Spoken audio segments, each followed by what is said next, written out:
Good morning, guys, and welcome back to Dusting Off Warlord Saga of the Storm.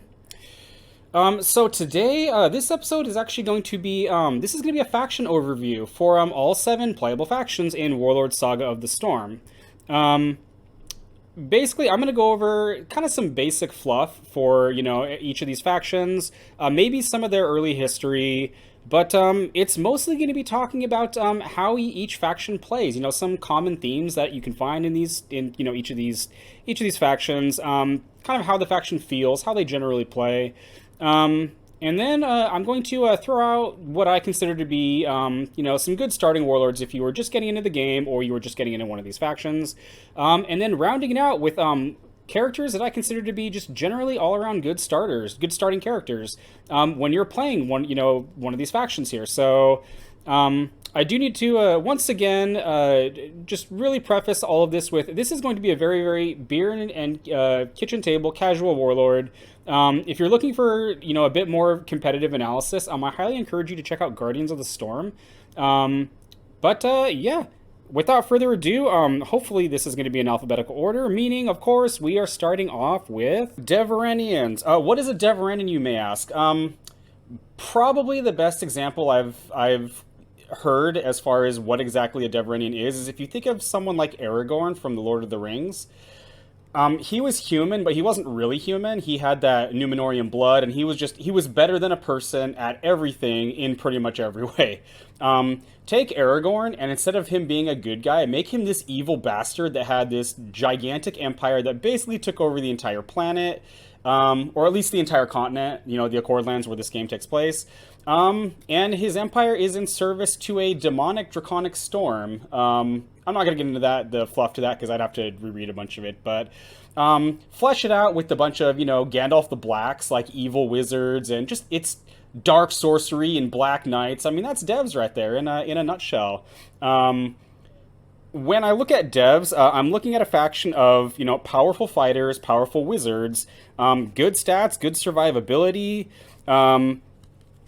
get lots of good fighters, wizards. Some of their clerics, there's not as many, I think, but some of their clerics' support abilities are extremely strong. Things like Cardinal Broman, Baby Mass Blessing lasts for 2 turns, which is pretty awesome.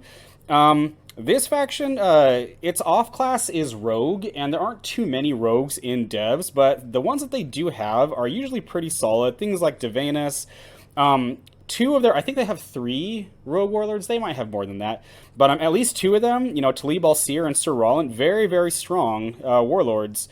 Devs are also the only faction who really deal with storm wraiths in any meaningful way. Going back to the Lord of the Rings analogy, the storm wraiths they're almost like Nazgul, I guess.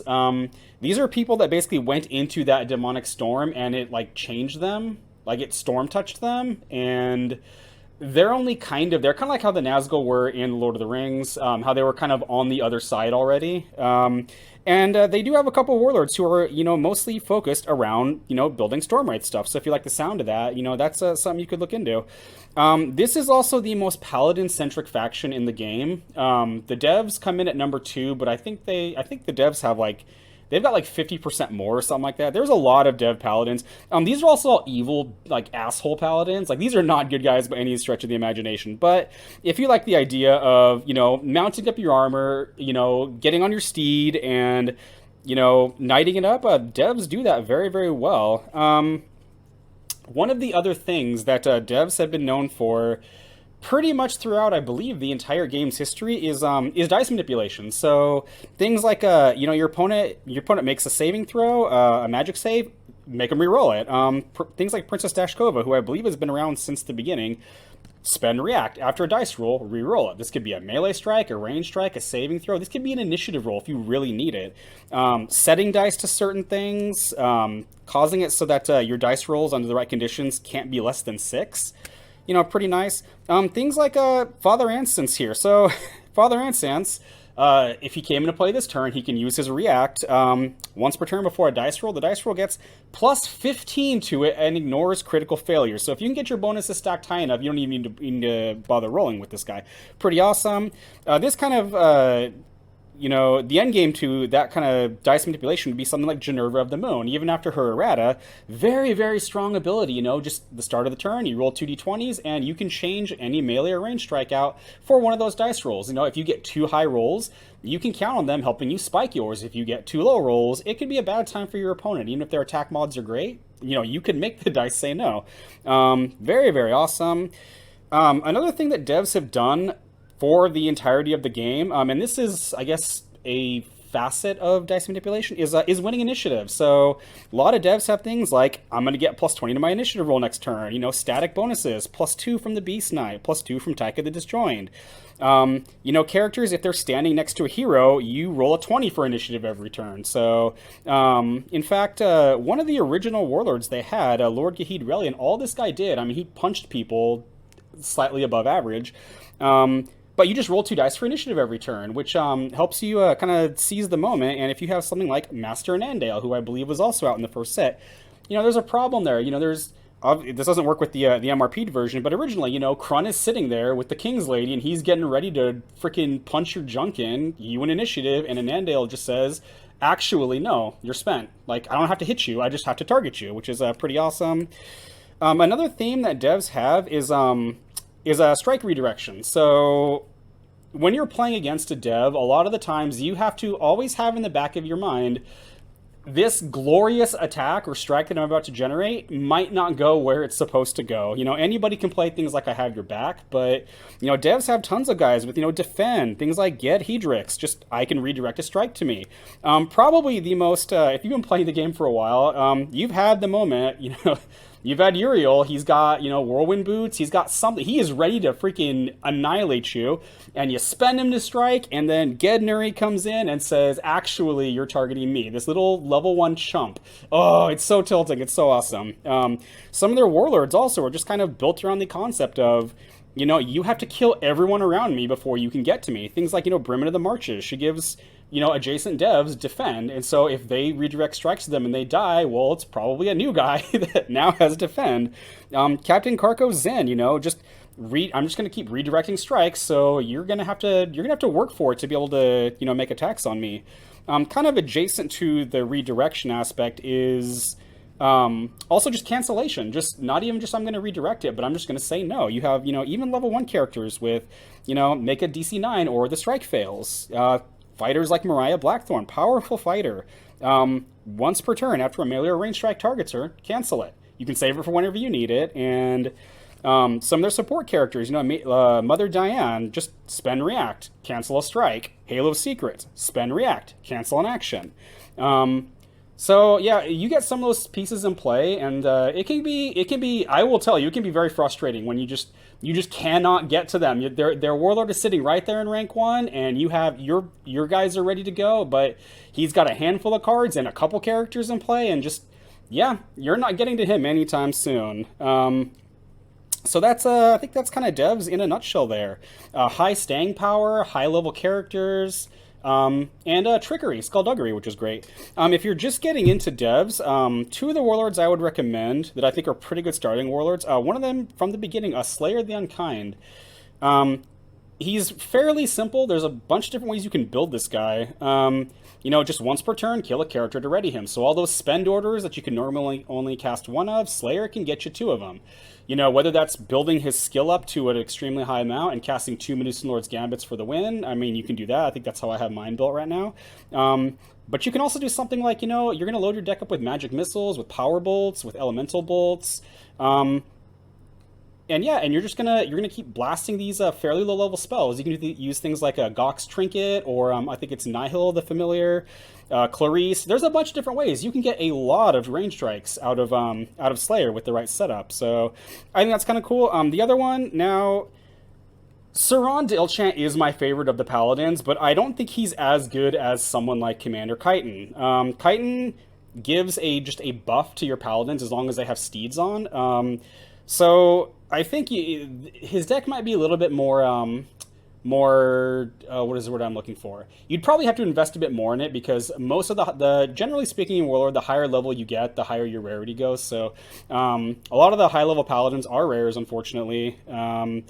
But, Chitin just buffs all of them. He gives them all the +2 if they have the steed. Going along with what I said about winning initiative, if you win initiative, you can spend one of your paladins to attack and kind of give yourself a free action. He lets them all cast spells, level 1s and 2s. Things that come to mind are like quick strength, quick shielding, sacrifice, stuff like that. I think he's very solid. Very solid if you're looking to get into that kind of dev cavalry deck. As far as or starting characters for Deverenians go, for level 2s, unfortunately, outside of a couple extremely corner case scenarios, I do not remember the last time my star in a dev deck was not some combination of Justinian and Acolyte Dora. I said dice manipulation was one of their themes, and these guys do dice manipulation a little bit too well for most other things to even warrant being mentioned. Like, these guys they're so flexible, they're so good. And depending on what your deck is, whether that's two doors or two Justinians or one of each of them, you do a bunch of different takes on that. I will give a shout out to Caleb the Shifter. Going along with strike redirection, he helps you in the beginning by kind of potentially moving a strike from a ready person to a spent person, almost like an erg, which I'll get to once we get to Nothrogs. But and then late game, you just keep this guy ready, and it's another thing that if they go for your Warlord and Caleb's in play and he's ready to go, they might not be able to commit that high value strike they were going to generate. So as far as level 1s go, there's quite a bit more diversity there. For the longest time, the poster child for starting devs was Gene Court Initiate. So this guy is very similar to a 2 hit point character in terms of how he can potentially drag out strikes. He just does it in a slightly different way. He only has 1 hit point, but his AC of 11 it's slightly below average, but it's not terrible. But after he dies, the next melee or range strike targeting a character army is a critical failure. So if they don't have a way to get around that, again, they kill him, the next strike fails, so that's almost like a 2nd hit point. Obviously, it's not exactly, but as far as stalling goes, this guy, in my opinion, deformed 4th edition. Like, they had to start releasing some pretty insane dev level 1s to try to get you to not play Gene Court Initiate, and it didn't really work, in my opinion. You still just saw nothing but this guy, which is kind of funny. As far as those 2 hit point people go, again, you have something like Deverenian Courtier. He's got 2 hit points. His AC sucks. It's only 8. He also can't attack. Now, he does have repost, so he can attempt to swing back. Only has a 50-50 chance of it. And his strike will be +0. But, if you like 2 hit points, that's a thing you can do. If you don't want to do things like that, like say you just, all I want to take some of the dice manipulation. I just want flat out high AC. You have Shield Wall Knight, which came out in pre-campaign, and I believe they did reprint this in campaign edition. -6 attack. This guy is not hitting anything, but 15 AC. If you got something like a Justinian, online, ready to go, this guy can be very, very durable for a level 1 character. Another option is Cedar the Avenged. This guy came out of Light and Shadow. This guy is fascinating. So if it's turn 1 and he dies, you stun something within 1 rank. There's no check involved. There's no level restriction. It's just, are you within 1 rank of me? And did I die? I can stun you. This guy's value goes up tremendously if you have a way to kill him yourself. Like, say you're playing Slayer the Unkind. This guy's a great starter with Slayer. I cannot count the number of times where, my Artec, I'm in rank 2, but these guys, they only have 10 AC, but somehow they lived. Some of that dev dice manipulation nonsense or strike redirection. And there's, 1 or 2 of these that's still alive. I can't go to the front while these things are there. So, and then after turn 1, he loses that, but he gets an attack bonus that sometimes can get pretty high. Typically speaking, I think the stunning effect is better, but pretty nice. Okay, and then there is Dilchant Keeper, okay? I freaking hate this card, okay? And I don't hate it because it's bad, because it's not. But, so, Dilchant Keeper has 12 AC, which is, I believe, about where you want your starting characters to be. He has Defend, and he's got a total bonus of +10 to it, so he can attempt to redirect strikes over to him. He also has the React once per turn after an adjacent character is targeted by a melee strike. Perform a defend check to make it a critical failure. So I'm going to break down why this guy is stupid, and, okay, bro, if you're listening, this is not directed at you, but this card is dumb, and I think you know it, okay? So, this is the scenario, okay? we're playing Warlord, I win initiative, and I spend my Keziah to make a +1 melee strike, and I target the one on the left, the Dilchan keep on left. There's 3 of them lined up in a row. And the one in the middle goes, aha, I am going to attempt to make a defend check to cancel that. And he rolls and he fails it. So, because he needs a 10. So, but you know what? So he's interrupted me once, and I go, okay. And he goes, okay, so, the one in the middle who just failed that cancellation there, the failure check, I'm going to attempt a defend check to redirect the strike onto me. And he rolls it and he makes it. And he goes, aha, now I have been targeted by a strike, so the original one is going to attempt to make a defend check to cancel the strike. 3 interruptions, okay?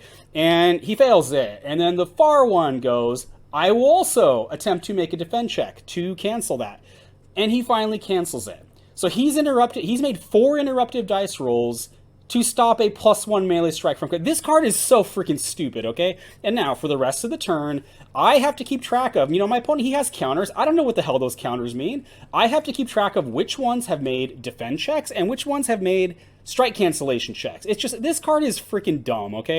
You could probably tell I don't like that card at all. Too many times, all of that to cancel a tiny strike. Like, the strike that probably wouldn't hit you anyway. It's just... it's so stupid. And then rounding it out, we have the OG. We have Bodwin Troubadour. So if you want to compromise between, high AC, 13 AC is pretty high for a level 1 character. He also doesn't have any penalty to hit. So if you want to balance, aggression and defense, you could always go back to Bodwin. So that's going to be Devs right there. So moving on to Dwarves. So the Dwarves in Warlord, I think, are, out of all the factions, 1, they're probably the most good faction. 2, they're also probably the most faithful to stereotypes, I guess is the way I can put this. The Dwarves in the Accorlands, a very long time ago, they all made the decision, we're gonna go underground and we're gonna hold off basically this demonic invasion, okay, that's happening under the earth. One of the gods was like, I'm going with you, and they all went down there and they disappeared from history for a long time. And then one of the I think what is the word I'm looking for? One of the main events that happened when the game started was the dwarves were finally starting to come back up to the surface. If you think of somebody like again, Lord of the Rings example, Gimli, not movie Gimli, but like book Gimli. Or maybe somebody like Hendel from the Sword of Shannara. Make him righteous and make him a demon slayer, and that's pretty much a Cordlands Dwarves for you right there. The faction has lots of fighters, lots of clerics. This faction, I don't know if it's tankier than Devs. They're probably about equal, they just do it in different ways. Devs do it a lot through, again, redirection and cancellation. Dwarves do it from... Basically, we're going to be too stubborn to die. We're going to be too tanky. We're going to heal too much. Lots of ways to remove wounds. Their clerics often buff all these characters, which is kind of nice. Their fighters have a lot of anti-evil abilities. Some that have, power attack and do extra wounds.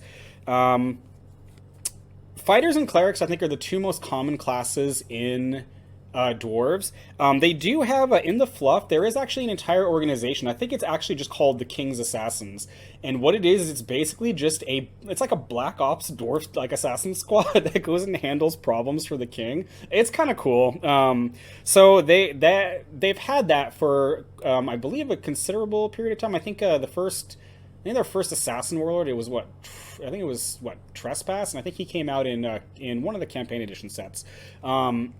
The off class for them would be wizards. I think they've only got two dwarf wizard warlords.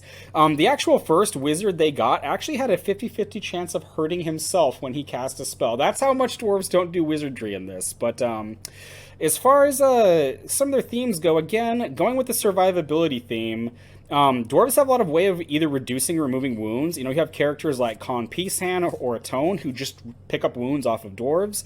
You have things like Door to the World, which just once per turn, it reduces a wound by 1, so it's basically 1 point of healing every turn, which is kind of nice.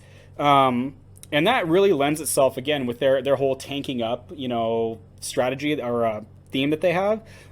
They also have kind of a focus on readying themselves, I think dwarves are probably one of the slower factions. Generally speaking, I don't think they do too much in the way of movement. Certainly not compared to freaks or Nothrogs. But once a dwarf does get to where he wants to go, you might get several uses out of him. You know, whether it's something like Grit, who just readies himself once per turn. You know, some of their bards who can ready other dwarves. One of their heroes who just readies all the dwarves in his rank. I mean, not him because he goes away, but you know, everybody gets to have like a second turn. It's pretty awesome.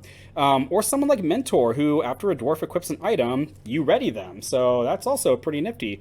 That also goes along with one of the other dwarf themes, which is items. I think it's pretty fair to say that no faction does items the way dwarves do items.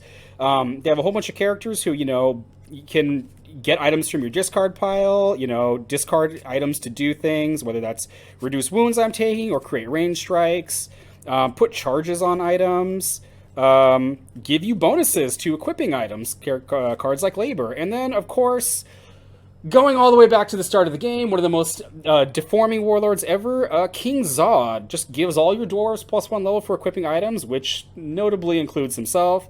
And once per turn, go grab an item level 5 or less. They had items, actually, maybe not items, maybe there was only one. There was an item, it was called an Amulet of Waking, that got printed in one of the pre-campaign sets. Was made level 6, specifically so that Zod could not go find it. As soon as Zod cycles out of the format, they reprinted it as a level 5. So he has been kind of a notable figure in the game for pretty much, I think, the entire game's history. Dwarves are also the only faction to deal with gargoyles. So when in the fluff, when I said the dwarves went underground to, you know, fight evil, they did run into an entity underground who was like, I think he was already doing that, but he wasn't having too much success because it was just him. But he had these gargoyles that he would summon. You know, the clerics of the god that followed them, the clerics of Kor, would animate these piles of rocks to go fight demons, which is actually kind of cool. And so the gargoyles themselves, a lot of them are, you know, pretty good stats, pretty good abilities. Things like Black Sand Gargoyle. You ever had a Black Sand Gargoyle get into your ranks where your warlord's there? It's freaking depressing. They do have a couple, you know, warlords who all they do is either look for gargoyles in your deck or buff your gargoyles. They have several that do that, which is kind of nice. Dwarves also, they have kind of a barbarian theme. Some of their fighters, and I think at least one of their clerics, are barbarians, and they also have, I believe, the only warlord in the game who, if is explicitly built around the idea of barbarians. With the Adiakar, he gives your dwarf barbarians power attack, and he can give you some tempo advantage if you could get his ability to trigger to have one of your barbarians make an attack. So that's kind of dwarves right there. It's, you know, it may take me a while to get to where I'm going, but once I'm there, good luck dislodging me. Throw in some, you know, assassins that stealth into your ranks and freaking kill your warlords that are hiding in the back, and yeah, it's a great time. If you are looking at getting into dwarves, two dwarf warlords I think that are worth checking out. Priam Iron Soul. So I said two of the dwarf themes were wound removal and readying, and Priam Iron Soul basically does both of those things, kind of. Once per turn, after he heals a dwarf, you ready him. And so one of the new dwarf warlords coming out that Kingswood Game has published is, I think, very strongly inspired by Priam. He works slightly differently, but the effect is very comparable. Again, Priam could be readying, you know, an edge with, you know, some badass weapon, and you might get multiple uses out of that guy, which is kind of great. He has his rank ability, which I don't know how often I've used that. I mean, it's better for him to have it than not have it, I think, but I think he's pretty awesome. The other one would be Duty. So unlike the devs, this guy is almost like an inverted dev, okay? So at least some of the dev redirection warlords. So unlike them, who say you have to kill everybody around me before you can get to me, Duty is the exact opposite. Duty says you cannot get anybody around me until I die. So all these characters that can potentially give him buffs, things like Chance, things like Flank, you know, you can have Duty with, you know, protecting some support pieces almost indefinitely. He can't use his react on range strikes, so that does get around it, but if you have some support pieces that you just really want to keep around, again, like the ones I mentioned, things like the Temple of Lore, stuff like that, you know, Duty can make it so that those pieces are a lot, they're in the game a lot longer than you normally would think they'd be. So I think he's pretty awesome. He is a frontliner, and the odds of him dying are probably not I would say they're not terrible, but it's dwarves, and so he's tanky as shit. And it's like, yeah, just oh, duty's a blast. As far as starters go, for level twos, you do have quite a few more options as level twos, as opposed to devs. You have Preen, who is again one of the few dwarf wizards. All she does is once per turn, after a melee strike that targeted a dwarf, the attacking character has to make a save or suffer a wound. So it's important that it's after the strike, so this can't stop somebody from dying. But it's DC 13, and a lot of level 1 characters are going to need to be rolling kind of above average to make this. It also doesn't require her to spend, so if she falls forward, she can still use it. If she's, I don't know what you would spend her for, but if you spent her, I don't know, Zod threw a Staff of Secrets on her, and she's using it, she can still use her ability, which is kind of nice. You have him, who, honestly, him is so solid that I've had several decks that have been kind of built around him. After one of your level level 1 dwarves is targeted with the melee strike, all of your level 1 dwarves get +2 attack and armor class. So with 2 of these, it's like a little mass blessing every single turn. If you can ready these with, some of the dwarf ready tech, you could potentially get even further use out of that. And it turns all your little level 1 stunties into murder machines, which is pretty great. If you're more interested in just straight defense, there is Wall. Wall only affects a single target, as opposed to him, but you can use this on range strikes too. And +5 is a big deal. If you have 2 of these and you just cannot afford to lose a character, double walls can go a long way to keeping it alive. There's also Will. I don't really see Will played too often, but I'm kind of a big fan. You spend him and you target up to 2 opposing characters 2 ranks away. They have to make DC 11 saves or stun. Now DC 11 is not very high, but it's targeting 2 characters, assuming there's 2 targets, and if they fail it, it stuns them. Like, that's not a small thing. And again, even most of the, I think, fighting type warlords, I think their skill is around +7. So there's about a 1 in 5 chance, maybe a little bit less than that, but if it happens, it's a bad time. And again, even just using this on some characters, like, a good example would be something like the Gene Core Initiate I mentioned. You stun them, they're not using their ability, so that's kind of cool. As far as level 1s go, going with the idea of items, it's kind of hard to argue against Quartermaster Dirge. This guy came out of Stolen Destinies. Basically, just before he dies, you target a dwarf, and that dwarf gains +1 level for equipping items, and you target a different character, and they're a -1 level for equipping items. Starting, 3 of these, and either your opponent kills them, or you find a way to kill them yourselves. This can quickly get to the point where your warlord can equip pretty much any item in the game just from rank 3, and it doesn't necessarily need to be Zod that's doing that. It could be, it could be Fate Seeker, it could be Rack Ironbone, it could be a whole bunch of different characters. So very solid. As far as raw defense goes, you have Defiance, which is their 2 hit point starter. He does have -1 hit point while spent, so you're probably not attacking with this guy unless he is unwounded and everything else on the table is already spent and there's no danger of him getting hit. But he's got 11 AC, which for a 2 hit point character is, I think, well above average for that. Kind of a compromise would be something like Lyanna Warsong. I'm actually a really big fan of her. She only has 9 AC, which kind of sucks. But she's got +2 attack, so she's fairly aggressive. And before she dies, the next one you suffer by a dwarf is reduced by 1. So it's kind of similar to Gene Core Initiate, but she's a little bit more aggressive because she's got that +2 attack, which is kind of nice. And then one of the MVPs, Prophet. So Prophet has an excellent stat block, +2 attack, 12 AC, which is pretty freaking phenomenal. He has stealth, which his total bonus is +9, so he'd have to roll an 11, but that's not too terrible. He has an odd ability. While he's in an opposing formation, he gets +4 levels for equipping items. Really, there's only one thing you're doing with this, and if you've pulled it off, it's not terribly difficult. You have him with Zen Secrets, you stealth them into their formation, you equip the Zen Secrets, and just hilarity ensues. And if you ever had that happen to you, it can be frustrating. So that's Dwarves there. We are going to be moving on to Elves. Okay, so just like I said, I think Dwarves are probably the most faithful to Dwarf stereotypes. The Elves in the Accordlands are probably one of the more unique takes I've seen on them. So, in most fantasy settings, Elves, they live in the woods, they live forever, they're wise, they're generally good people, and they like nature. Yeah, the Accordlands Elves are, they're very, very different. I mean, I guess they still live in the forest, but like outside of that, the elves in the Accordlands, they only live for about 30 years, I think is their average lifespan. And there's actually a subspecies of elves called Nimbics who live for, I think they only live for like 10 years. So, when you only have 10 years or 30 years to live, when your lifespan is that short, and you know it's going to be that short, you have two options. One, you make the most out of the time you have, or two, you do what the Cordlands elves did and turn to necromancy. Turn towards make yourself undead. You live forever, and yeah, then you get rid of that small problem. So the elves of the Cordlands, they're a bunch of like evil bastards that are like, yeah, they're not nice people. I want to say it was I don't know if it was an elf, a human sympathizer among the elves, or some human wizard. In the fluff, about 100 years before the game started, the first expansion, somebody put this curse on the elves that said you are not allowed to practice magic for the next 100 years.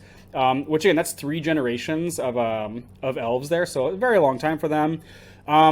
So when the story started, that curse on them had just expired, and so now that they have their magic back, they're pissed, and it is on. So a good chunk of the early fluff for them is them basically launching their first attacks on the humans to get revenge for all that time they lost.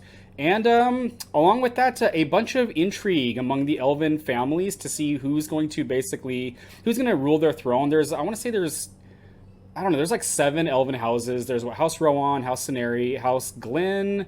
Yeah, there's more than that, but yeah. So as far as the game goes, so elves, they're kind of all over the place. They do have a lot of rogues, a lot of assassins. Because again, I think this is probably the most evil faction in the game.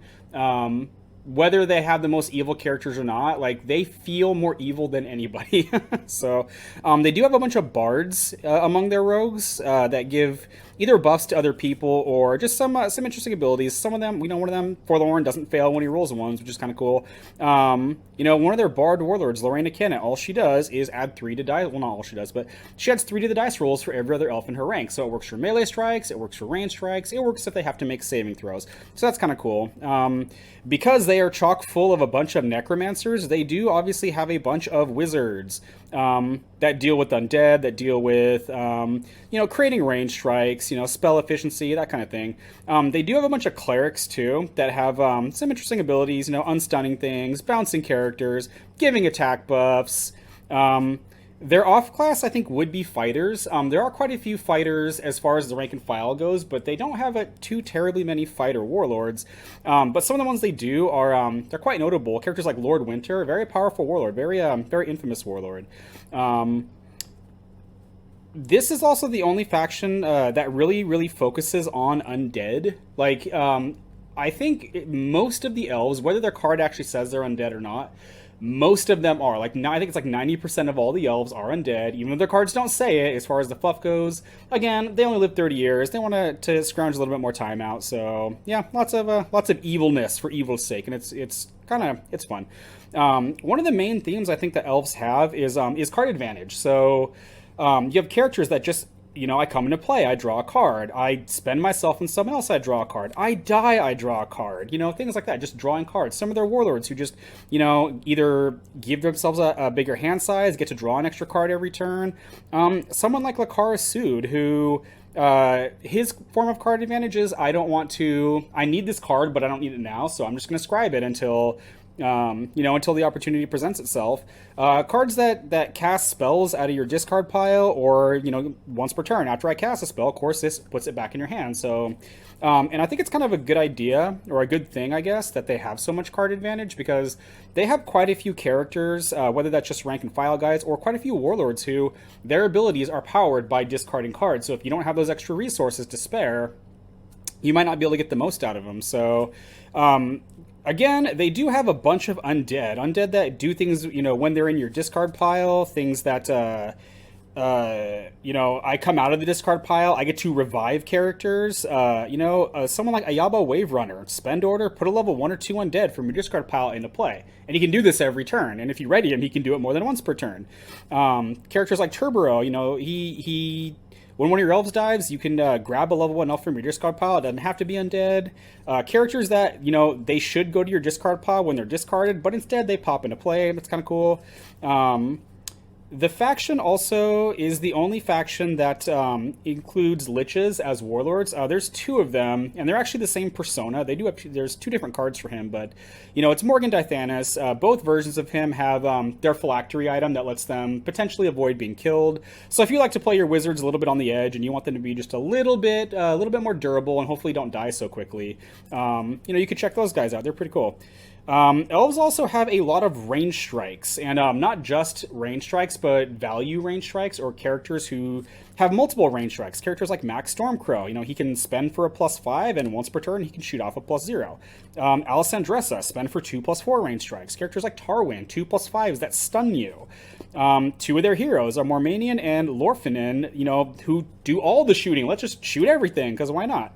So very, very heavy range strike feel for quite a few different elves, whether that's spells or whether that's arrows. So that's kind of interesting.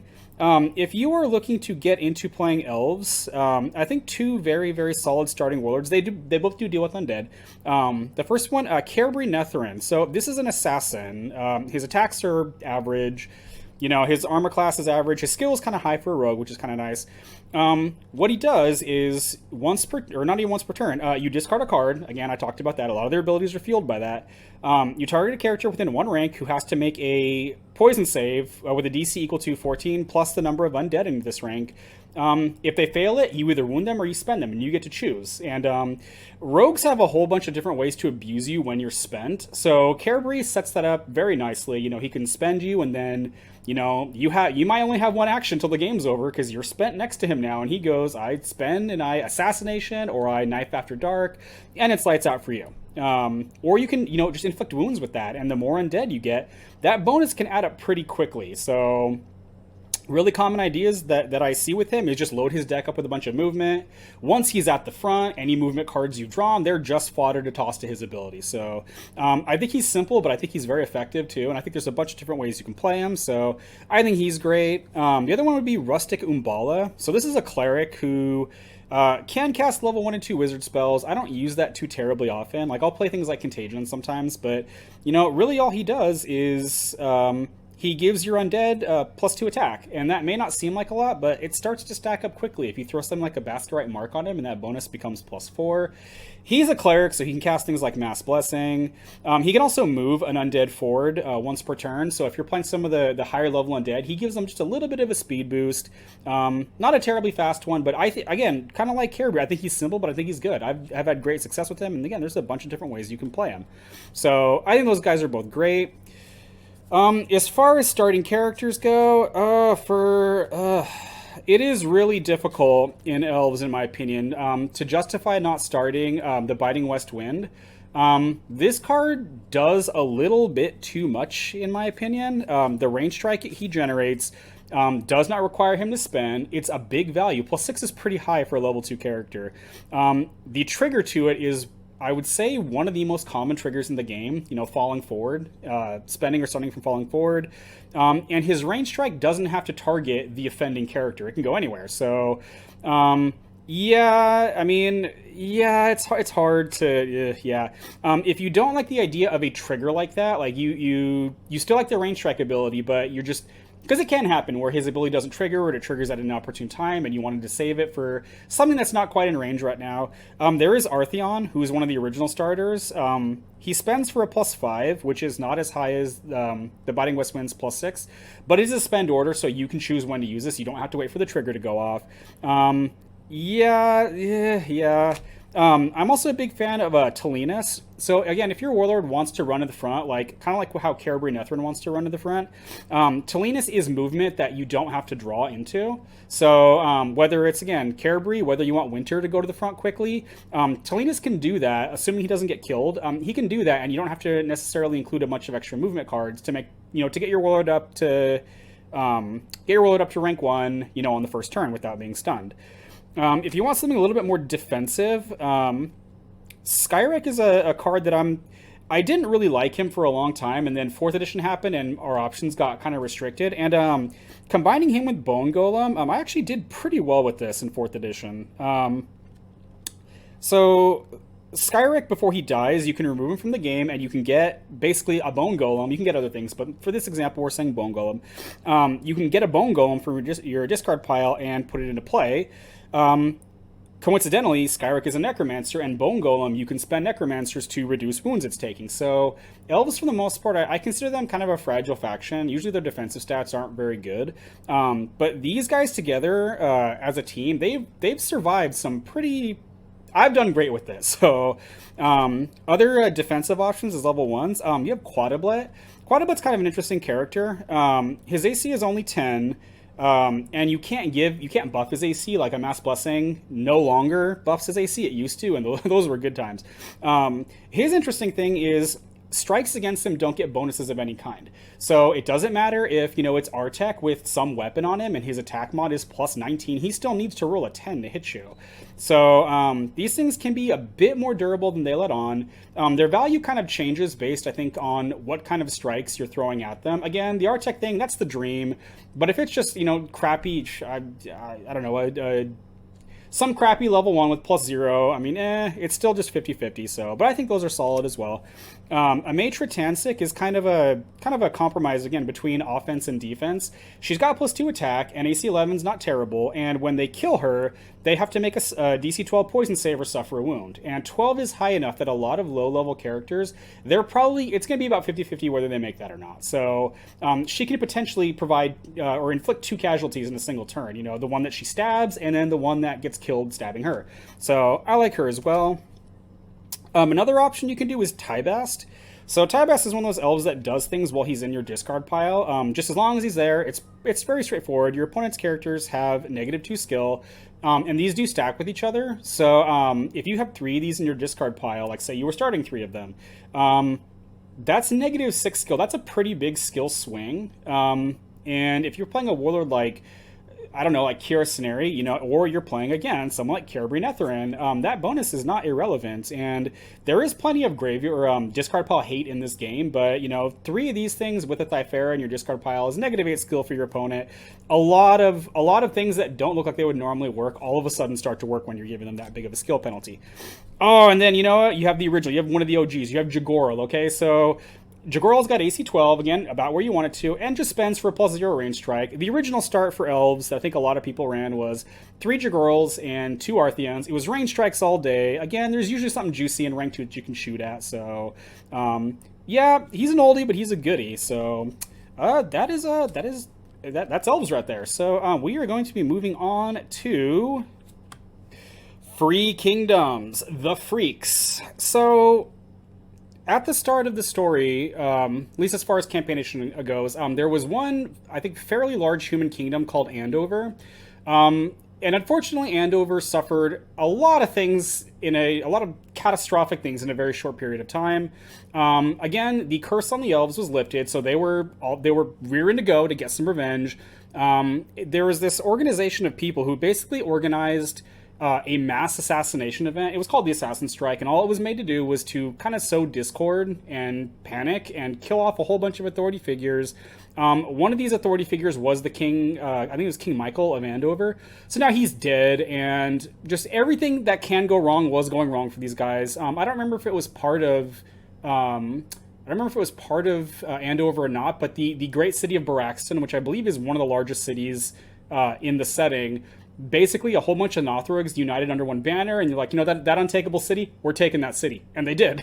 So the Free Kingdoms basically rallied around, at least for the first part of the fluff, they rallied around one of the Dukes of Andover. His name was Sir Robert.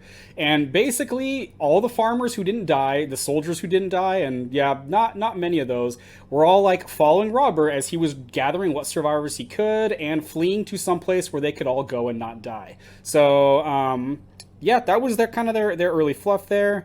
The faction as a whole, kind of like the Elves, it is kind of all over the place. They have lots of fighters with, with multiple strikes, lots of rogues who do some cool things.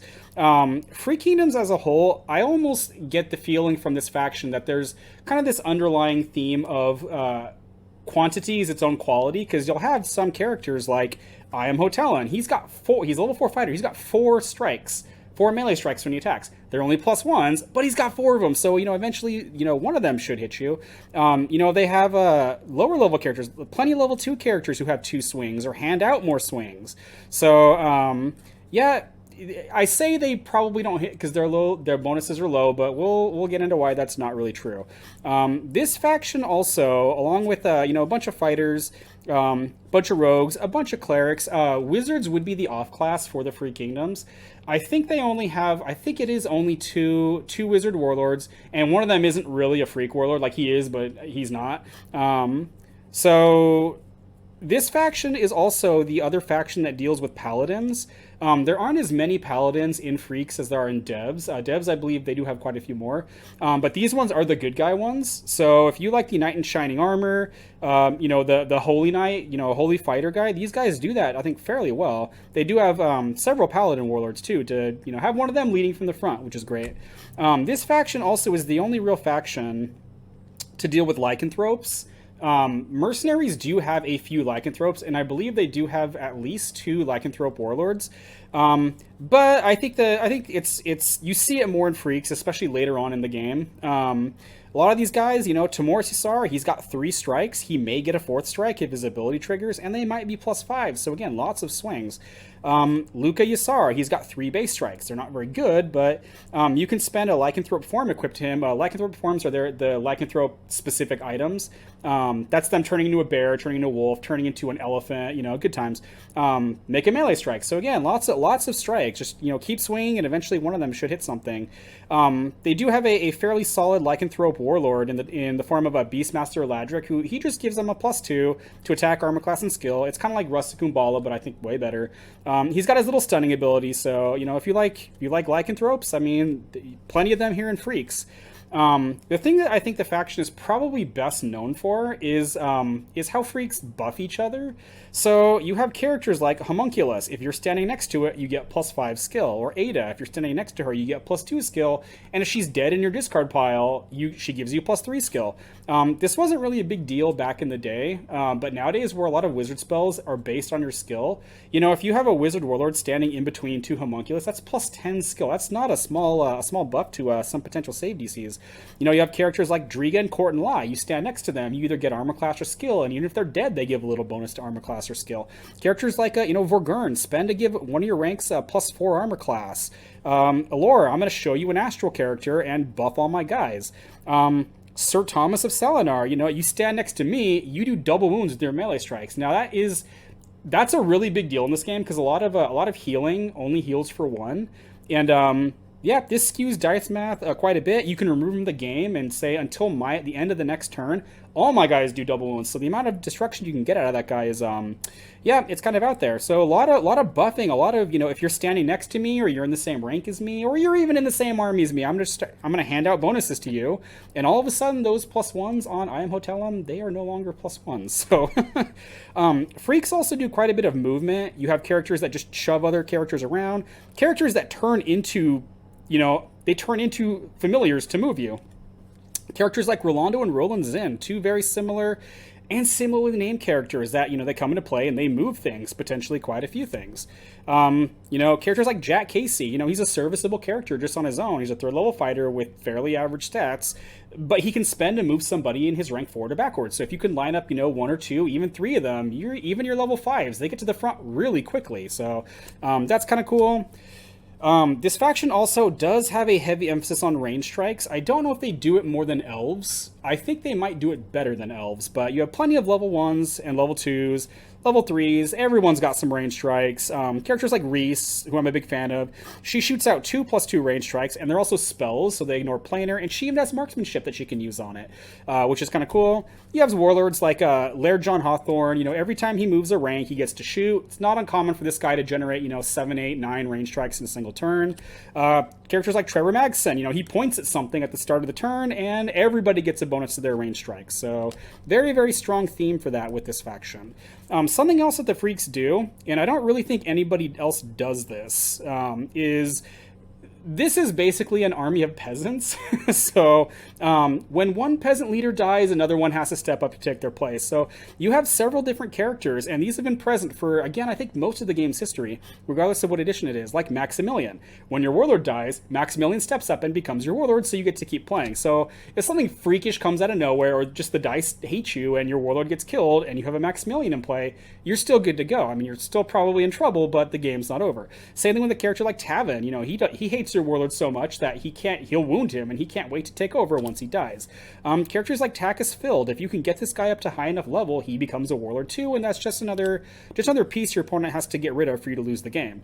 And I guess kind of the end game to that would be Huntress Volda, who, you know, she chooses her successor to keep the game going after she's dead. So that's just kind of an interesting thing. I think it's very unique because I don't think there's really any other faction that really does that, at least not the way they do that. So that's Free Kingdoms right there. If you're looking to get into this faction, I think two of the best starting warlords for it. One of them would be Captain Ducat. Now, I mentioned range strikes earlier, and this guy is in my opinion, he's one of the best range strike warlords in the entire game. So he himself has two different ways of projecting range strikes on his own, but he also gives all your other freaks +3 to their range strike rolls. So if you're starting something, say like Scarlet and Glenn the Blaze next to each other, you know, Glenn can spend for a +0. If he hits, he can generate another strike. He's a wizard, so he can cast things like flame arrows or evoke crisis, and Scarlet, after somebody next to her performs a range strike, she gets to perform a range strike, and she also has marksmanship. So it is not uncommon for, you know, a Ducat deck's opening action to be,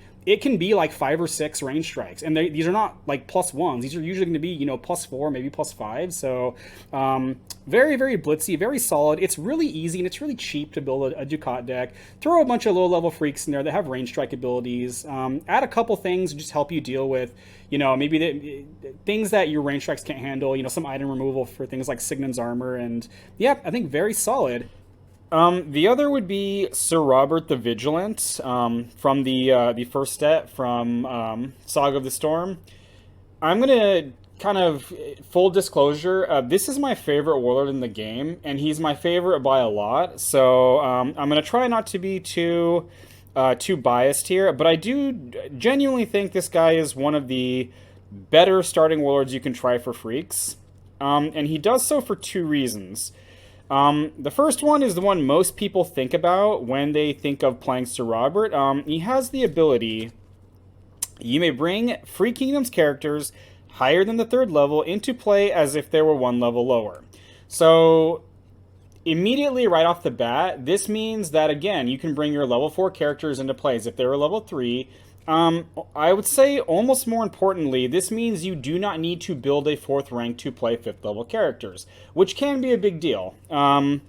Lots of the high-level freaks are quite solid. I don't know if they're quite dev solid, but they're very, very good. You know, things like Nora Tristram, things like Rami Manaku, Brogan, Headsman Brock. Anytime a level 5 freak gets released, at least for me, Robert gets another look. So it's really important to take note too. His ability is a May. It is not required. So if you want to, say you're drawing you've got a level 4 and a level 5, but you've also got an awesome 10th level item like Medusan War Gear, you can just play your characters normally. And if you don't have something like that, you can bring them into play with the rank reduction. Now, a lot of the high level characters are rare. Something that I think is kind of interesting, and one of the reasons why I think he is an excellent starting warlord is there are plenty of Free Kingdoms characters who kind of fit what he wants to be playing, but are fairly cheap and easy to get. I covered him earlier. I am Hotelan. He's a level 4. He's level 4 uncommon. He's pretty easy to come by. He's not expensive. At least at the time of this recording, he's not expensive. Hex Starsmore is a common level 4 barbarian. If you get this guy into the first rank on first turn, he's phenomenal. Sir Eric Kazin, Ruth Gwendolen. You do have some kind of, I guess, maybe subpar ones like Khalid al-Ashrad. Probably not as good, but he's still a viable choice. You might find something to do with that rogue and wizard abilities there. So, playing big characters, he's one of the... I think he's one of the best warlords for that. But, in addition to that, The other thing about Robert that's interesting is I want to say for a while he was the only warlord who had three base strikes. Warlords got a +7 and two +3s. Um, with all the movement that freaks have, it's almost trivial to get Robert up to the front turn one. You give him even just a couple basic items, like I think I gave him a two-handed sword and I think it's called Cloak of Protection. It was a classless treasure that came out when the War Journal was released, and all of us got two copies of it. But I mean, he's not invincible at that point, but take those, throw a Bruntor's helm on, and he's plenty choppy. And you can do that while you're playing your high level characters, and you could hopefully have Robert buy you some time by just chopping stuff up until the reinforcements can come into play. So, two very, very different things about him that combine, in my opinion, to make one of the best starting warlords. As far as starters go, most of the time, if it's not something very specific like that Glenn the Blaze Scarlet out of Ducat, similar to Deverenians, my start is almost always either two Bakbo Umbala, or one Bakbo Umbala and one Borg and Ferris, because again, movement is really, really solid, and these guys both do it very, very well. Bakbo Umbala switches places with you no matter where you're at, so that 5th level character that you just played, that's all the way back in either rank 5 or rank 4, it's all of a sudden ready in rank 2, which is phenomenal. And then Borg and Ferris, he spends, look at the top 10 cards of your deck for a steed.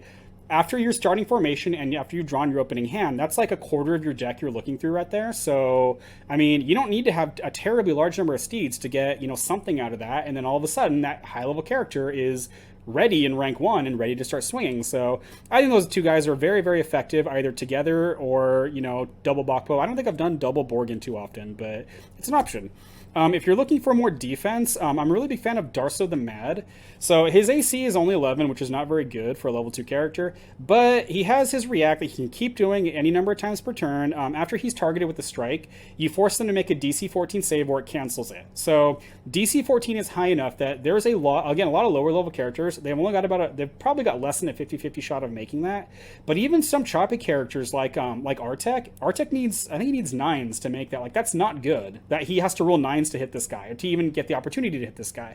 So I have seen Darsos, especially if you're playing something that's handing out some kind of skill penalty, I have seen a single Darso hold the line for a very, very long period of time. It's very funny when it happens. So as far as level 1s go, so everything I'm about to say after this has to be, I think, almost centered around the idea of you can start Lear Militia as your starter. So Lear Militia, his defensive stats are nothing amazing. He's got 11 AC and +1 attack. But he has the spend react that before he dies, you shuffle him into your deck and you look through your deck for a level 1 non-Lear Militia character and you put it in your hand. So this does several different things. One, assuming they're making a single strike against you. Lear Militia, basically, if they hit him with it, he kind of negates the fact that he was hit by going into your deck, giving you a character, and you can, since that was their action, you can play a character, and they haven't really done anything to you. Except, they haven't done anything. They've just replaced the Lear Militia. So whether that's switching him out for, Brother Domini or, one of the other starters here, this can slow things down tremendously. In addition to that, there are a lot of card effects in this game that trigger off of killing things, but you don't kill Lear Militias unless the Freak player is okay with it, because this shuffles him in your deck before he dies, meaning they never killed him. So things like Pith Crit, things like No Prisoners, things like Leveled, none of that works because you never actually kill these guys. So whether these are your actual starting character or not, I think they're always worth consideration. Don't know if I'm a fan of them. I do play them, but that doesn't mean... Yeah. So, speaking of Brother Domini, starting Brother Domini with 2 Spencer Lathams gives you a fairly aggressive start here. Spencer's got 2 -1 strikes, and his AC is only 10. But Brother Domini gives all characters in his rank +3 attack and +3 armor class, as long as he's in the rank with the fighter. It's not uncommon to see Brother Domini in non-freak decks because he doesn't discriminate. It's just, am I in the rank with the fighter? Everyone gets +3 attack and armor class, and that includes him. So his AC becomes 14. So that's, I think, a fairly common, very effective start you can do. Another starter is Hayden Riss. So Riss has 13 AC. He doesn't have an attack bonus. It's plus 0. The thing with Hayden is if you attempt to strike him and you miss, he buffs all the freaks in his rank by plus 2 armor class and plus 2 skill. And that stacks with itself, meaning the more they attack you and the more they miss, the harder it gets for them to attack you. And that triggers the ability even more.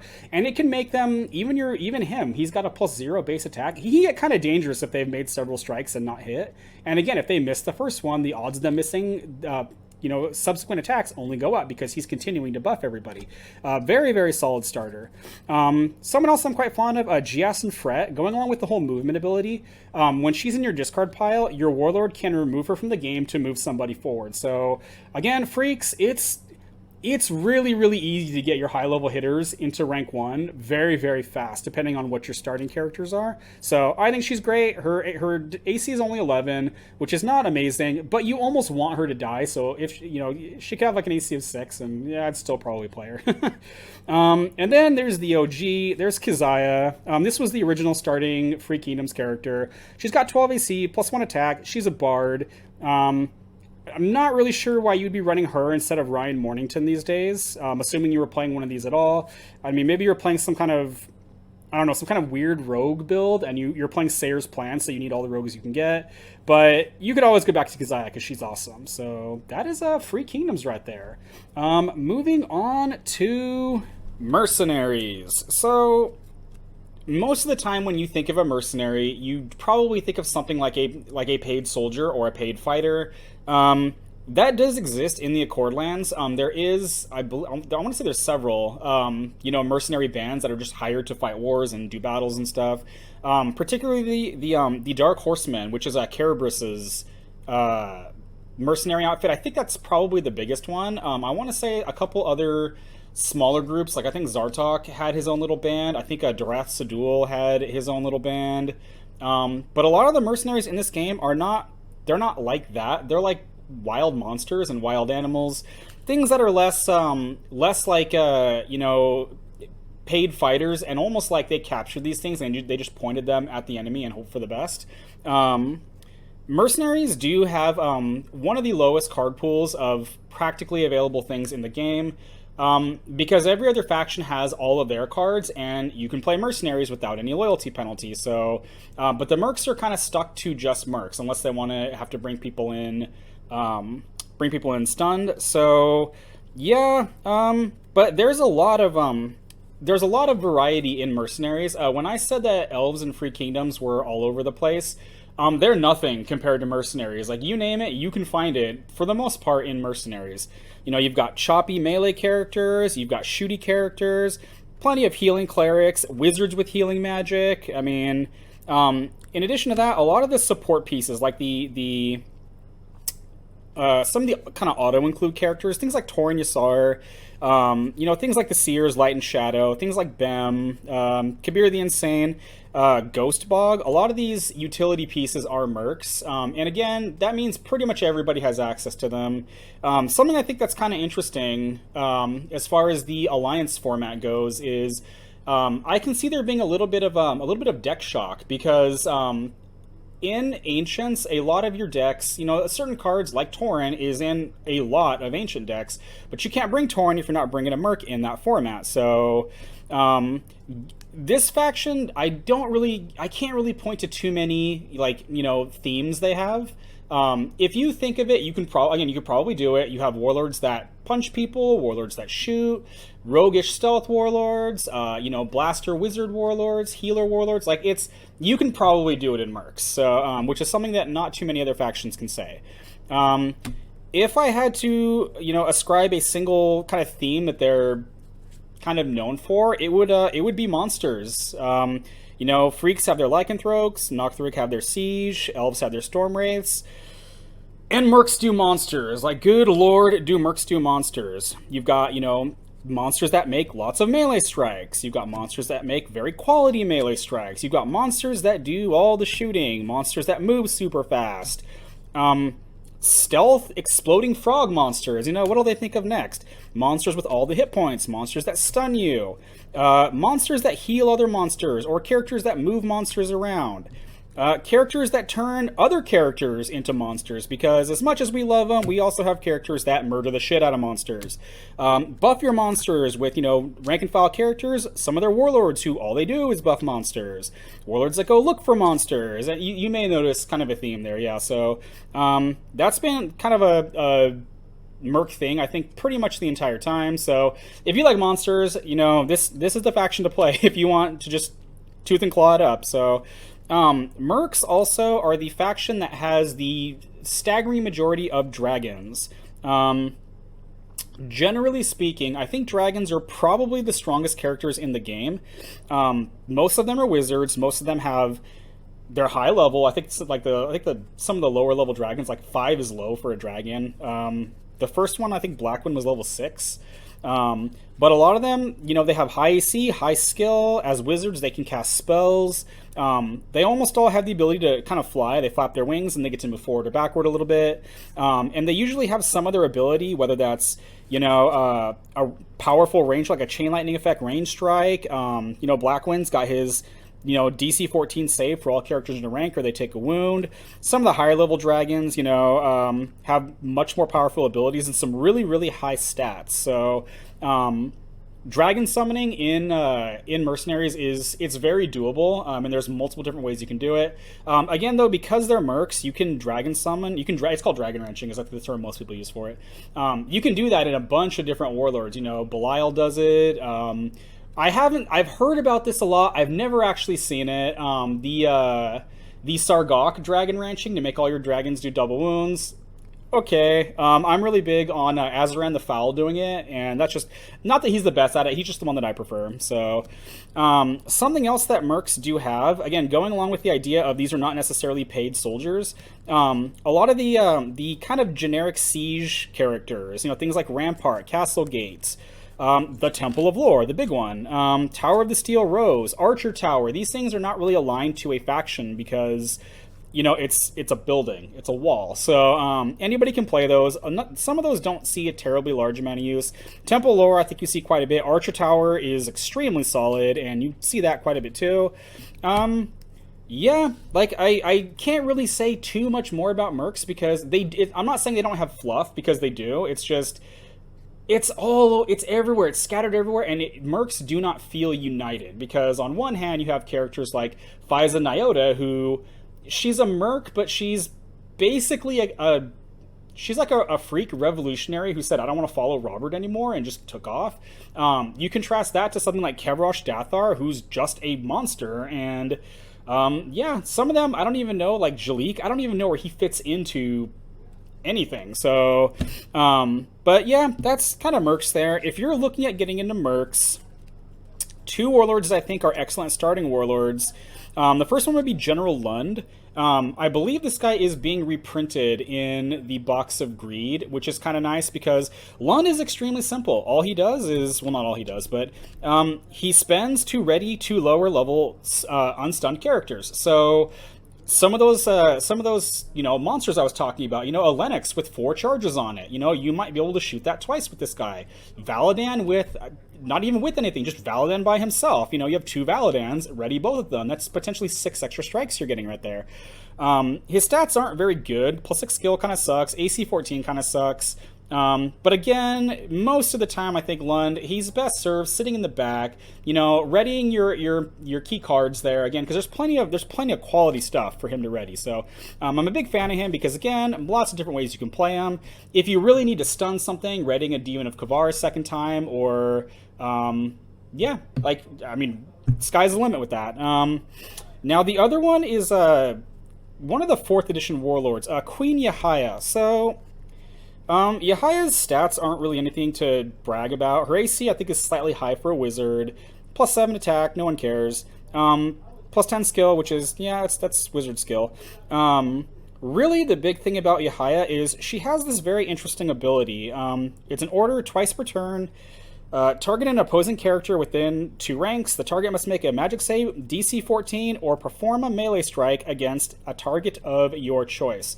On paper, I'm not saying that ability is amazing, because unfortunately it does require your opponent to first roll low and then usually roll high. So The odds of this actually working a huge amount of the time probably aren't super good. Although the number of times my Krenthor has failed this and like beat the crap out of his own, it's yeah, it can happen. But the thing about it that I like is one, it's an order and she can do it twice, meaning you don't have to spend to do this. And if you don't want to pass and you need something to do, I mean that's something there. The second thing is because this is not a spend order and because it's just something she has, you can build her any way you would build any other wizard. She is an illusionist, so you can go that route if you want to. But if you want to make her as, a blaster mage, casting chain lightnings and things like that, you can do that, and her ability is just, a cherry on top of it. It's like, you know what? In between everything else I'm doing, you might have some character who has, a high attack stat and low skill. Like, maybe say some Nothrog or, some of the Mercenaries, just getting one of them to do a punch like that against their own people. You can't make strikes against your own characters if it's from an attack, but if it's a strike that's not from an attack, you can. So obviously you'd use this to have their characters punch their other characters, or do something like have them punch a Shran. That's an auto wound right there. That's almost like DC 14 or take a wound for one hit quitters or people that only have one hit point left. That's DC 14 or die. So that, or maybe an Abernathy's Inferno. There's a lot of different things you can do with that. So I think both of those warlords are very, very solid. They're very simple too. Like, again, neither one of these really explicitly requires any specific cards to work. It's just, I'm either going to ready my two favorite mercs, or I'm just going to do the wizard thing, and I just have this kind of interesting ability tacked on as well. So as far as starters for mercs go, pretty much everything I said about the Biding West Wind and Elves, it kind of applies here too. This is really, really strong, and you kind of have to have some pretty compelling reasons, in my opinion, not to start this. So, yeah. One thing you can also run instead, or in addition, is Bosun Blacknose. So, if you are constantly running into things like Lear Militia, or things like Gunda, things like the Devoted, I don't know, a dwarf is starting Danarus or something like that, Bosun Blacknose, his range strike is way smaller, it's only +2, and he's not doing it at react speed, but like Artheon, you get to choose when you fire this. And his shot also spends you before it wounds you, so this does shut down Lear Militia. It makes things a little bit more complicated for Danarus. It shuts down the Devoted. It doesn't really stop Gunda from buffing herself, but it does stop her from punching you with that big strike she can get, so that's an option. Cal Blackborn is another interesting one. He's a level 2 wizard. He does get +1 level for casting spells, so if your deck is playing things like Magic Missile, you can get some decent mileage out of this guy. His skill really sucks. It's only +2, which is really unfortunate. If it were a bit higher, you might get some interesting first action frozen marches out of this guy. But this guy is a coward, and he has kind of an interesting ability. He has the react. After a melee striker action targets Cal Blackborn, shuffle him into your deck, cancel the striker action. The reason I think this is kind of an interesting and solid ability is this, obviously if someone tries to strike him, it just stops it, but there's plenty of multi-targeting things in this game, and if he somehow is one of the targets of, whatever is going off, he can cancel the entire action by himself by shuffling into your deck, and he doesn't need to be ready to do this. So, I think he's potentially worth looking at. For some kind of extreme aggression, you have Bloodworm. Now, Bloodworm, I think, maybe it doesn't require, but you really want two things with this. One, you want some way to buff it, because it's got 4 +0s, but they're only +0s, and so, yeah. If you're playing a cleric or any of the warlords and monsters that give this, even a +2 or +3 can go kind of a long way towards making those strikes kind of a big deal. You also want to be starting some way of moving him, whether that's you're running Dryad. I'm a really big fan of running these with Trogid. Trogid is as a level 1 because it's moving it at react speed, and Yeah, potentially some interesting stuff there if you like that kind of aggression. If you like some aggression, but you still want, a little bit of staying power, because obviously a Bloodworm does not have staying power in any meaningful way. Instead of that, you can run Amadasi's Blaze along with, again, whatever you're using to move this up. This is kind of an interesting monster. So he's got a +5 and a +3, which is pretty good for a level 2 character. AC 14, also very solid, and +4 skill, which, yeah. Cal, if only. No, but this guy, after he attacks, he has a trait on him where, after he attacks, you kill him, and you look through your deck for an Amadasu's Inferno, and you put it into play, in this rank spent. So, Amadasu's Inferno is a level 4 wizard who basically has Burning Hands built into him. So, one, I find they're fairly survivable, but two, again, they're level 4 wizards. You can potentially cast some kind of cool spells out of that, and it's pretty reliable to get that into play. So I do like those. For level 1s, I'm a big fan of Regret Shadow. Now, this is... You kind of have to either be lucky or be playing someone like Tavis Jape to make this guy like really, really shine. But when he does, good lord, his stealth bonus isn't really great. He needs a 14 to succeed. But again, if you're running something like Tavis and you only need to roll 11s, plus he's planar, and he's got a built-in +2 strike. I mean, I find this guy to be quite solid. He's also an assassin, so if you're playing something weird and you're stunning people, you could potentially run a like Killing Blow with him. If you want something that's kind of a compromise between attack and defense, Mary S. Ank, she's a character that came out of 4th edition. +2 attack, 12 AC, so that's a pretty good set of stats there.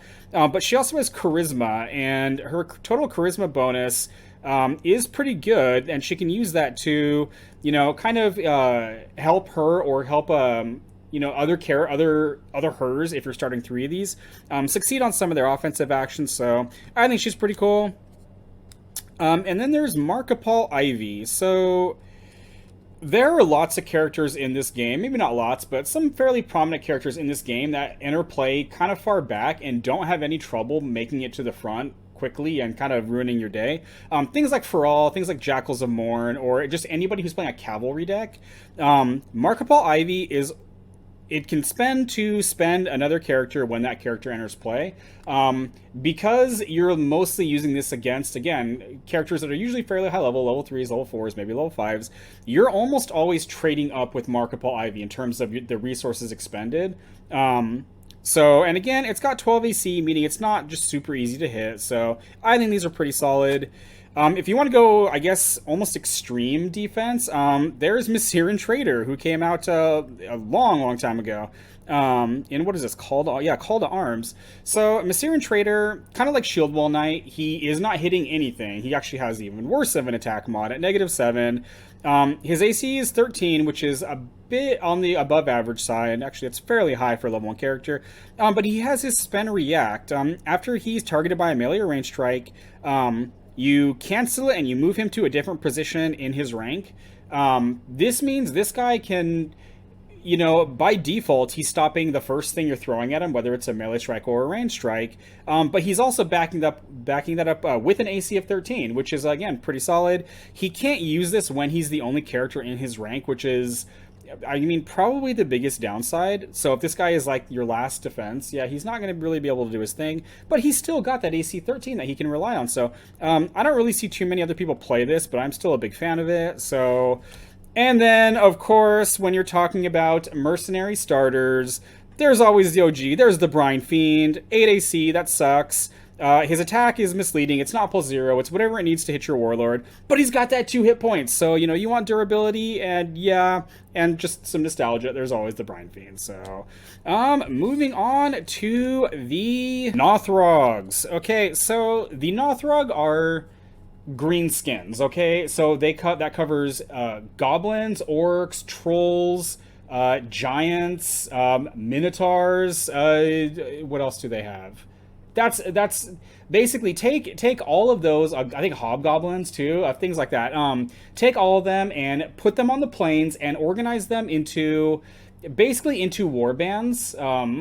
Each of these warbands is led by some kind of someone who is in contact with this kind of totemic avatar entity that I guess embodies each of these legions. There's Scarab, Red Wolf, Bear, Viper, Boar. There's probably more than that.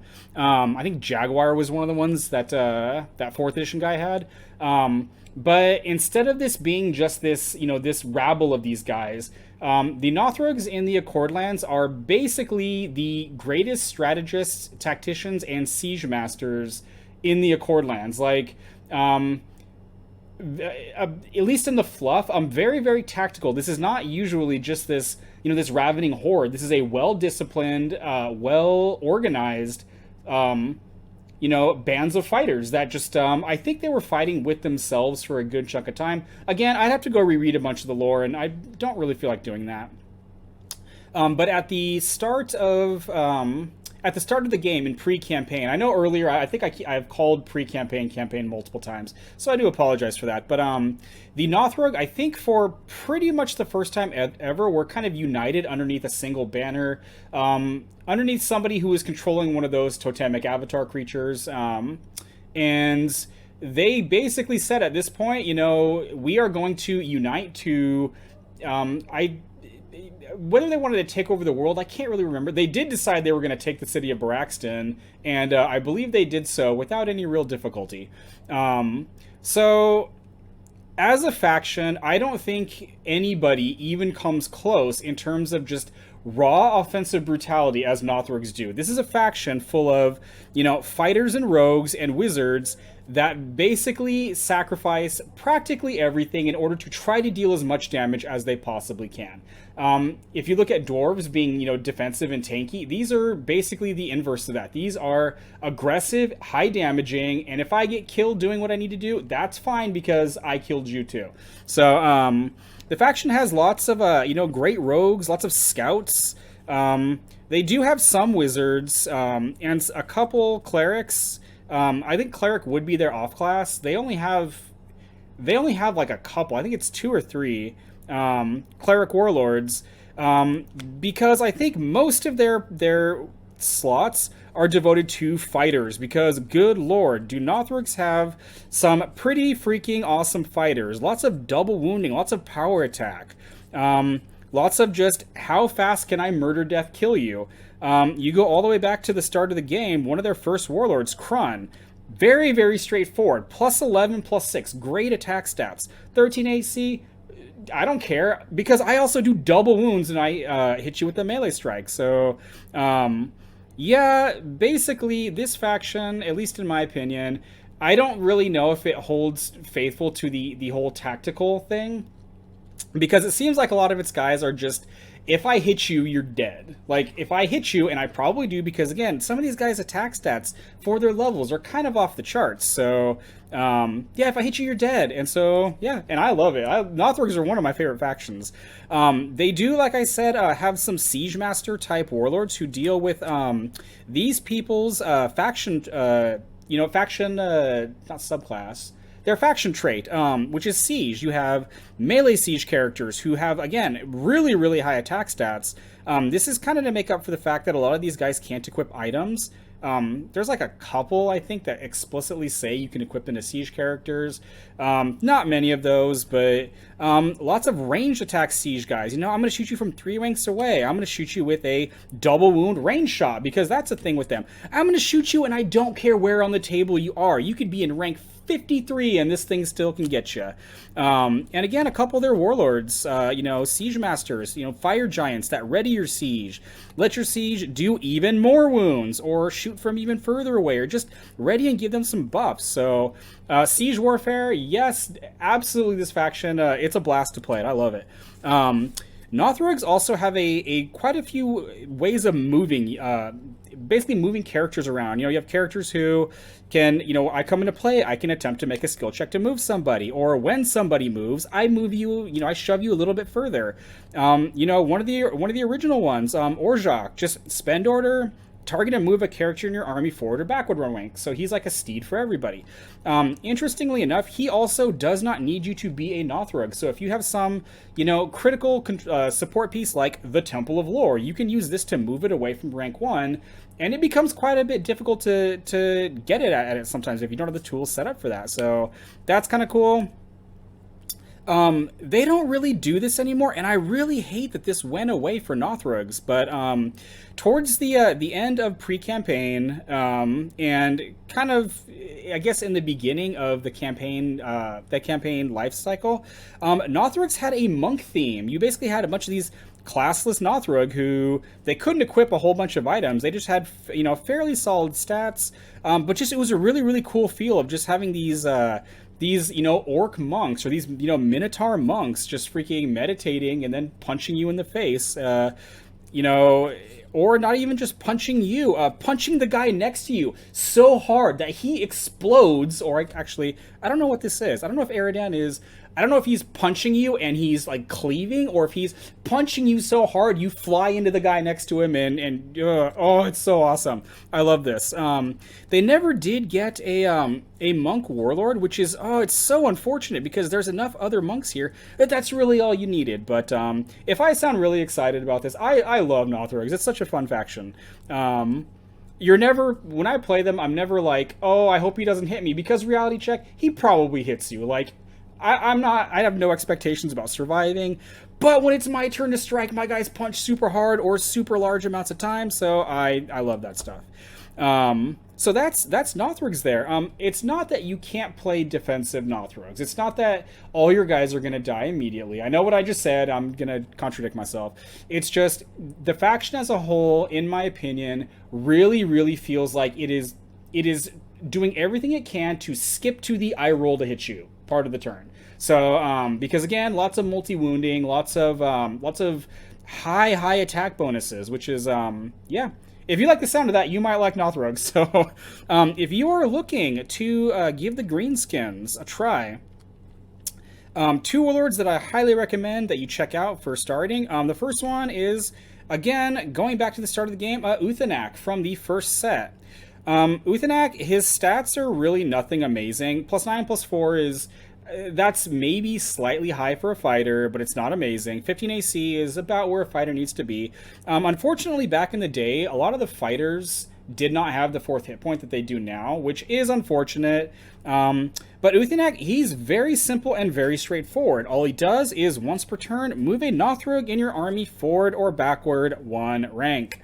So again, like I said, Nothrogs have a thing for movement, and he was one of the original people for that. You can use this to move, I don't know, maybe some level 2 who has some really quality attacking power. You can use this to move him forward, and he can attack turn 1. You can use this to, move a siege character, or even a high level character that you're just, you want to get to the front lines.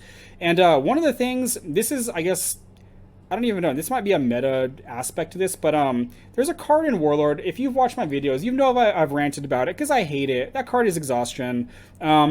This is movement that you can use on characters, and those characters themselves are not performing an action, so you can't exhaust the character moving forward. They can't exhaust Uthanak, and he would become spent, or they can cancel it if he's already spent.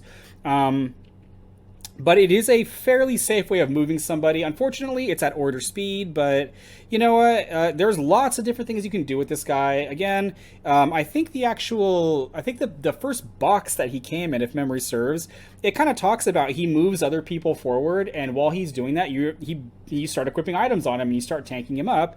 And then, once he's run out of people to use that moon ability on, you just have him start shuffling forward to the front lines. So that's an option. I think he's great, even not as a beginner warlord, just as a Nothrog warlord. I think he's phenomenal. The other one is also an early warlord. We have Tauth. So going along with how Uthanak is really simple, Tauth is also very, very simple. There's nothing really complicated about how she works. She's got wizard stats, which are, yeah, they're like victim stats. They're not good. All she does, she's a shaman, which there aren't many shamans in the game. There's only a couple shaman warlords, and it's a trait that they really didn't do much with, which, yeah, even the shaman spells that got printed, like, they don't really do much with Tauth. Most of them are movement spells. So, and that's not why you play Tauth. You play Tauth for one reason, and that's range strikes performed by Tauth receive +4 to the dice roll, and magic saves against spells she casts have their DC increased by 3. All this is doing is all those crappy low-level spells like Blast, her blasts are +7. Like, it's an order to perform a +7. Her Ball Lightnings, or what is that, DC 18. All these quick, cheap spells that normally are somewhat questionable against anything but, level 1s, 2s, maybe level 3s. Tauth turd polishes them amazingly well. Her range strike ability also applies to any items she has, or if she has some other way of generating range strikes. Unfortunately, the same is not said for her save DC. That still only applies to spells she's casting, but I mean, whether you're casting, again, spells like Chain Lightning, whether you're casting Meteor Swarms, whatever you're casting with her, she just makes most offensive spells better. So, I think she's great. Yeah, there's not much more to say about her. I think she's awesome. So if you like blasting wizard spells, I mean, I think, does that very, very well. As far as starting characters go, so one of my go-tos, and this is not as bad as as devs or freaks, but most of my Nothrog decks, they are starting Temwebam. Temwebam is a level 2 wizard. After Temwebam moves, after he performs an action move, so he has to be the one performing this action.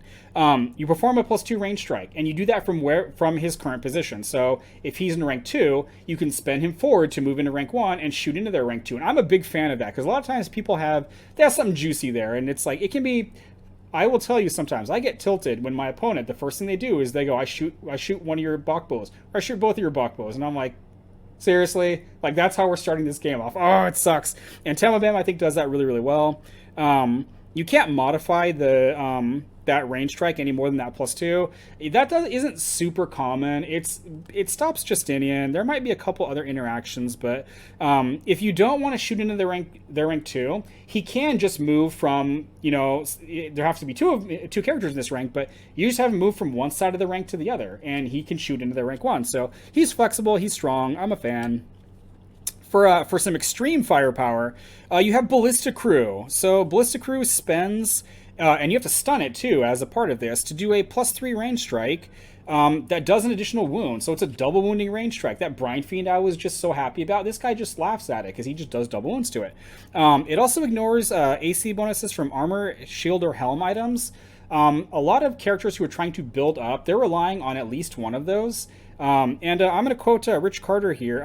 His take is, and I'm going to try not to misquote him, is he's found that most of the time, if this is getting one of them, it's getting all 3 of them. So that can be a pretty high swing right there.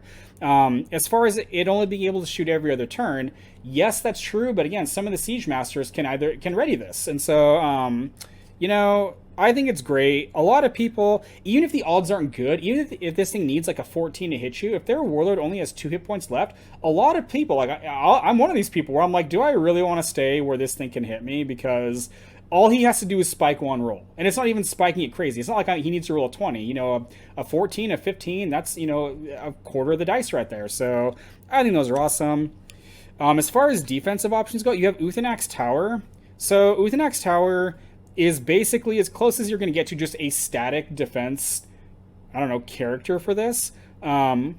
It can't really do anything. It can't even play action cards, so this thing can't play exhaustion or anything like that. It's got an AC of 15, and it gives adjacent characters +5 AC and repost +5. 2 things to note about this. One, this does not have to be Nothrog characters, which is kind of interesting. If you park this thing, it doesn't help it super much, but if you're trying to keep a Temple of Lore alive and you can't move it back, this thing parking next to that, going from, what is it, AC... I think it's AC, whatever it is, it's like AC4, whatever it is. This makes it so they may actually have to roll decently in addition to rolling an even number. But also, you take 2 of these and you put them next to each other, they are now both AC20, and so you park something important like your Warlord on either side of that. And it can kind of help to improve how long these things stay alive. And I don't think too many Nothrog Warlords have repost. I think like Vicaros might be the only one. I don't know. I think these things were very, very solid. Again, I don't see too many non-Nothrog stuff included, but if you do, again, park it next to this. Park Brian next to this. That's phenomenal right there. So, and as far as other level 2s, I'm a big fan of Rangok. So this guy is kind of odd. He spends to move an adjacent spent character forward. You can do quite a few things with this, whether that's you want to rush your Warlord to rank 1, and you're okay with them being spent. Like, I think one of the ways I play Krun nowadays is it focuses around this, because as soon as Krun gets into play in rank 1, and he's able to start swinging, I usually find that he does better than Artek does. So, he moves to rank 1. As soon as he's there, my first action, or maybe not my first action, but in my series of actions, I spend to move forward into rank 2. I'm not playing any steeds or anything like that, and I'll just spend the Rangok to move me forward. I can play outmatched from there, and potentially bloodthirsty off of that, and just, if it's not your Warlord, say you were, I don't know, shooting with something, you can move whatever you're shooting forward with this and have it shoot into the rank 2 next turn. So I think this is interesting. I think it's cool. I play this in a lot of decks too. As far as level 1 go, so for the longest time, I mean, this was even before 4th edition. One of my go-tos was Gunda, +3 attack, 9 AC. The react there, once per turn after Gunda suffers wounds, Gunda gets +1 level, gets +5 attack, and +1 hit point. I think this originally came out with Fortrucka and was designed to be used with Fortrucka. I could be wrong about that. I don't know what I'm talking about. But just by itself, functionally speaking, this behaves very much like a level 2 2 hit point character, 2 hit point level 1 character, but it also, after it uses react, it's got a +8 melee strike. That's a big melee strike for a level 1 character. So 4th edition came along, and yeah, I think this is practically all I played in 4th edition. There's also Gush. Now, Gush is kind of similar to Gunda in the fact that it can potentially provide aggression even after it's been hit. Gush has better AC, but his attack is nowhere near as good. I think this is definitely usable. You probably have to be starting it to make it worthwhile, at least in my opinion. But again, kind of like a Matra Tanzik, this potentially is generating 2 wounds in a single turn and spread out over several targets. So, kind of an option, I guess. There's also Urg. Now, Urg is another very fascinating character. So he's level 1, he's got 11 AC. He has the ability that once per turn, after an adjacent character is targeted by a... this is one of the early printings, that's why. Basically, when someone next to him is targeted by a strike, you redirect it to Urg. So the original thing you would do, and something I think is still doable, is you start an Urg in the middle and you put 2 important pieces on each side.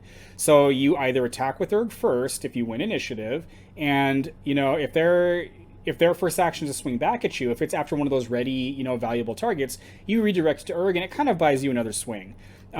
These are also good just to have in your deck, because if you're playing some kind of frontline Warlord, or just a deck that has characters that want to go to the front and are valuable, Urg can use that ability at any time. And he doesn't need to be ready to do it, which is pretty awesome. So I don't think triple Urg is usually a good idea, but 1 Urg often makes it into my starting formations with Nothrog. Another one is Akvuk. So Akvuk is kind of similar to Gunda. It's similar and different at the same time. So same thing, he's only got 9 AC, but he's got a +7 attack base. It's not as high as Gunda's, but you don't have to wait for them to punch the Gunda. Something with Gunda that can be kind of frustrating is you're sitting there and you don't want to punch with your Gundas because you don't want the +3, you want the +8. But they don't attack them. And it's like, just hurry up and punch me. And they won't do it because they know better.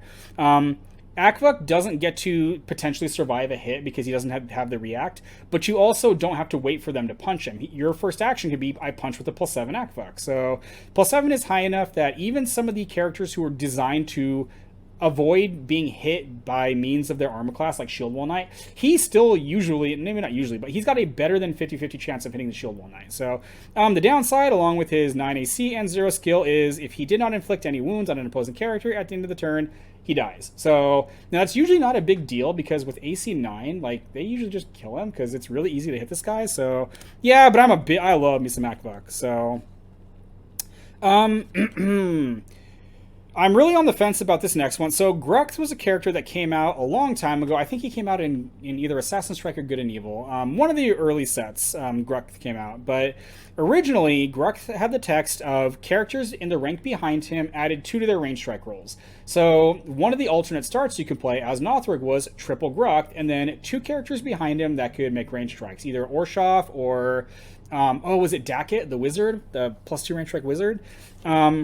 And that was kind of interesting as far as the Grux don't have very good defensive stats. 11 AC is okay. +0 attack means he's not really doing a whole lot by himself. But again, if you're spending one of those range strike characters for a +8 range strike as your opening action, yeah, I mean, that's pretty good. The 4th edition MRP for this guy it's kind of interesting. It just says that Nothrog in the rank behind 1 or more of these, add 3. So just 1 will give you 3, which is more than 2. It's 50% more than 2. But it doesn't matter how many Grux you have, so you can't get that glorious +6 bonus. Altogether, this is probably better altogether, but I'm bitter because I liked that. I like getting +6. It was awesome. You'd have yeah, it was just awesome back then. So the firing lines that you'd have were, yeah, I had a good time. So I think playable, I think potentially useful depending on your start. You can potentially go for some was it Trug and the Ogre Mage. I should have thought about this before I did that, but you could try something like that. You might have some success with that. And then of course you have one of the OGs. You have Lysara. The original start for Nothrogs was Lysara or Lysara, and yeah, +12 or +2 attack, 12 AC, everything you like to see. With the Grux to kind of buy you that extra strike. I think probably that new one, is it Sphlyriax? Whatever that new one that came out in 4th edition, probably better than this. I don't care. I still like me some Lysara. So, yeah, that is Nothrogs there. So, moving on to the actual final faction, the Chosen. So, when 4th edition started, one of the, I think, probably the defining aspect of 4th edition, Warlord, is the inclusion of this new faction, the Chosen. So, I'm not exactly sure the history of how all this happened.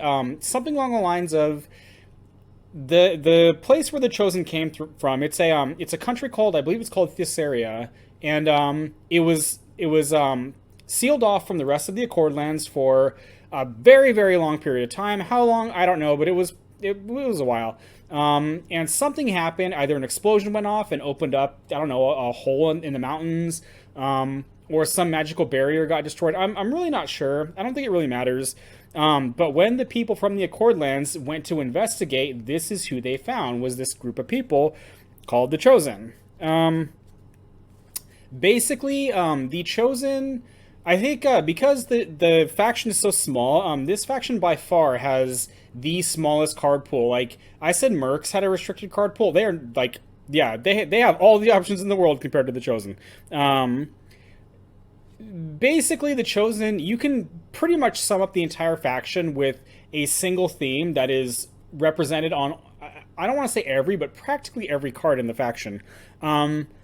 And that theme is, I am going to kill my own characters to get an effect. So, we have seen things like this before in the past. We had warlords like Vicaros, who could kill people to make range strikes, and items like Ring of Piercing, where you can kill your characters to make melee strikes. If you think of a faction that's full of nothing but, nothing but those, nothing but Mudflex, nothing but... I'm sure there's other cards, nothing at the moment is coming to mind, but Geehawk's Nemesis maybe, or the Nemesis. That's really what this faction does. I'm going to try not to make this video too negative. I did cover a lot of my thoughts on the Chosen in my Princess Eliza video, if you're interested. I don't think this idea works, because... And again, I'm not going to try to recover too much ground here, but basically, because Warlord does not have resource cards like lands and magic or holdings in Legend of the Five Rings, trying to use your bodies as that kind of a resource, I don't think works when your opponent can deny you those resources by doing something they're already going to be doing. They're already going to be trying to kill your guys.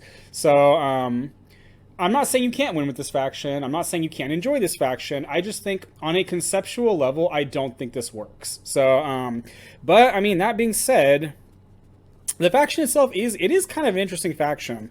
The character base can be divided up into, I don't know, I guess maybe three broad categories.